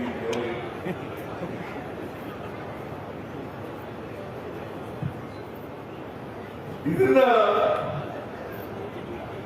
ನೀವು ಮುಂಬರ್ತಕ್ಕಂಥ ಚುನಾವಣೆಯಲ್ಲಿ ಮಾಡಲೇಬೇಕು. ನಾನು ಇಷ್ಟು ಮಾತ್ರ ಹೇಳ್ತೇನೆ, ಕೋಲಾರದ ಸಮಗ್ರ ಅಭಿವೃದ್ಧಿ ಮಾಡ್ತಕ್ಕಂಥ, ಚಿಂತಾಮಣಿ ಕ್ಷೇತ್ರದ ಅಭಿವೃದ್ಧಿ ಮಾಡ್ತಕ್ಕಂಥ ಜವಾಬ್ದಾರಿ ನಮ್ಮದು. 5 ವರ್ಷದಲ್ಲಿ ಈಗ ಸುಧಾಕರ್ ಹೇಳಿದ್ರು, ಕೆರೆಗಳಲ್ಲಿ ನೀರು ತುಂಬಿಸ್ತಕ್ಕಂಥ ಯೋಜನೆ ಯಾರು ಮಾಡಿದ್ರು? ಅದನ್ನ ನಮ್ಮ ಕಾಲದಲ್ಲಿ ಮಾಡಿದ್ರು. ಕೆಸಿ ವ್ಯಾಲಿ, ಎಚ್ಎನ್ ವ್ಯಾಲಿ, ಈಗ ರುಸ್ಮಾವತಿ valley, KC valley, HN valley, ರುಸ್ಮಾವತಿ ವ್ಯಾಲಿ ಅದನ್ನು ಮಾಡಿ ಕೋಲಾರ, ಚಿಕ್ಕಬಳ್ಳಾಪುರ, ಬೆಂಗಳೂರು ಗ್ರಾಮಾಂತರ, ಈ ಜಿಲ್ಲೆಗಳಿಗೆ, ತುಮಕೂರು, ಈ ಜಿಲ್ಲೆಗಳಲ್ಲಿ ಕೆರೆಗಳಿಗೆ ನೀರು ತುಂಬಿಸ್ತಕ್ಕಂಥವ್ರು ಯಾರು? ಬಿಜೆಪಿ ಸರ್ಕಾರ ಮಾಡಿದ್ದಾರೆ. ಕೆರೆಗಳಲ್ಲಿ ನೀರು ತುಂಬುವುದು ಸ್ವಾಮಿ, ಕೆರೆಗಳಲ್ಲಿ ನೀರಿದ್ರೆ ಅಂತರ್ಜಲ ಮೇಲೆ ಮಾಡಲಿಕ್ಕೆ ಸಾಧ್ಯ ಆಗ್ತದೆ. ಅಂತರ್ಜಲ ಇದ್ರೆ ನಿಮಗೆ ಬೋರ್ವೆಲ್ಗಳನ್ನ ತೋರಿಸಲಿಕ್ಕೆ ಸಾಧ್ಯ ಆಗ್ತದೆ. ನಾನು ಕಾಲದಲ್ಲಿ ಕೇಳಿದ್ದೆ, ಕೋಲಾರದಲ್ಲಿ ಒಂದು ಬೋರ್ವೆಲ್ ತೋಡಬೇಕಾದ್ರೆ 1000 ಅಡಿ, 1200 ಅಡಿ, 1300 ಅಡಿ, 1600 ಅಡಿ, ಈಗ 300 ಅಡಿ, 400 ಅಡಿ, 500 ಅಡಿ, 500 ಅಡಿ ಒಳಗಡೆ ಕೋಲಾರ, ಚಿಕ್ಕಬಳ್ಳಾಪುರ, ಬೆಂಗಳೂರು ರೂರಲ್, ತುಮಕೂರು ಈ ಜಿಲ್ಲೆಗಳಲ್ಲಿ ಕೆರೆ ತುಂಬಿಸ್ತಕ್ಕಂಥ ಕೆಲಸವನ್ನು ಮಾಡಬಹುದು. ಇದಕ್ಕೋಸ್ಕರ ಸುಮಾರು 3000 ಕೋಟಿ ರೂಪಾಯಿಗಳನ್ನು ಈಗಾಗಲೇ ಮೊದಲನೇ ಹಂತದಲ್ಲಿ 3000 ಕೋಟಿ ರೂಪಾಯಿಗಳನ್ನು ಖರ್ಚು ಮಾಡಿದ್ದೀವಿ. ಜೊತೆಗೆ ಈ ಮುದ್ದೇನಹಳ್ಳಿಯಲ್ಲಿ ಒಂದು ಇಂದಿರಾ ಕ್ಯಾಂಟೀನ್, ಮುದ್ದೇನಹಳ್ಳಿಯಲ್ಲ ಇಂದಿರಾ ಕ್ಯಾಂಟೀನು,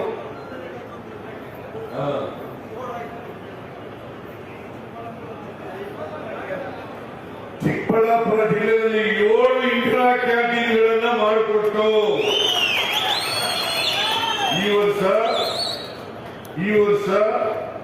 188 ಇಂದಿರಾ ಕ್ಯಾಂಟೀನ್ಗಳನ್ನು ಹೊಸದಾಗಿ ತೆಗಿತಾ ಇದ್ದೇವೆ. ಹಳೆಯದು 210 ಇಂದಿರಾ ಕ್ಯಾಂಟೀನ್ಗಳಿದ್ದು ಈ ಬಿಜೆಪಿ ಇದ್ದಾರಲ್ಲ ಅದನ್ನ ನಿಲ್ಲಿಸ್ಬಿಡ್ತಕ್ಕಂಥ ಕೆಲಸ ಮಾಡಿ ಮತ್ತೆ ಪುನಶ್ಚೇತನ ಮಾಡಿ 400 ಇಂದಿರಾ ಕ್ಯಾಂಟೀನ್ಗಳನ್ನ ಇವತ್ತು ಕರ್ನಾಟಕ ರಾಜ್ಯದಲ್ಲಿ ತೆಗಿತಾ ಇದ್ದೇವೆ. ಯಾಕಂದ್ರೆ ಬಡವರಿಗೆ, ಕೂಲಿ ಕಾರ್ಮಿಕರಿಗೆ, ವಿದ್ಯಾರ್ಥಿಗಳಿಗೆ, ಹೊರಗಡೆಯಿಂದ ಬರ್ತಕ್ಕಂಥವರಿಗೆ ಅವ್ರಿಗೆಲ್ಲರಿಗೂ ಕೂಡ ಕಡಿಮೆ ದರದಲ್ಲಿ ತಿಂಡಿ ಊಟ ಸಿಗಬೇಕು ಅನ್ನೋ ಕಾರಣಕ್ಕೋಸ್ಕರ ಈ ಕಾರ್ಯಕ್ರಮಗಳನ್ನ ಮಾಡ್ತಾ ಇದ್ದೀವಿ. ಇದ್ರ ಜೊತೆಗೆ ಈಗಾಗಲೇ ಹೇಳಿದಾಗೆ ಕೋಲಾರ ಮಿಲ್ಕ್ ಯೂನಿಯನ್ ಕೋಲಾರ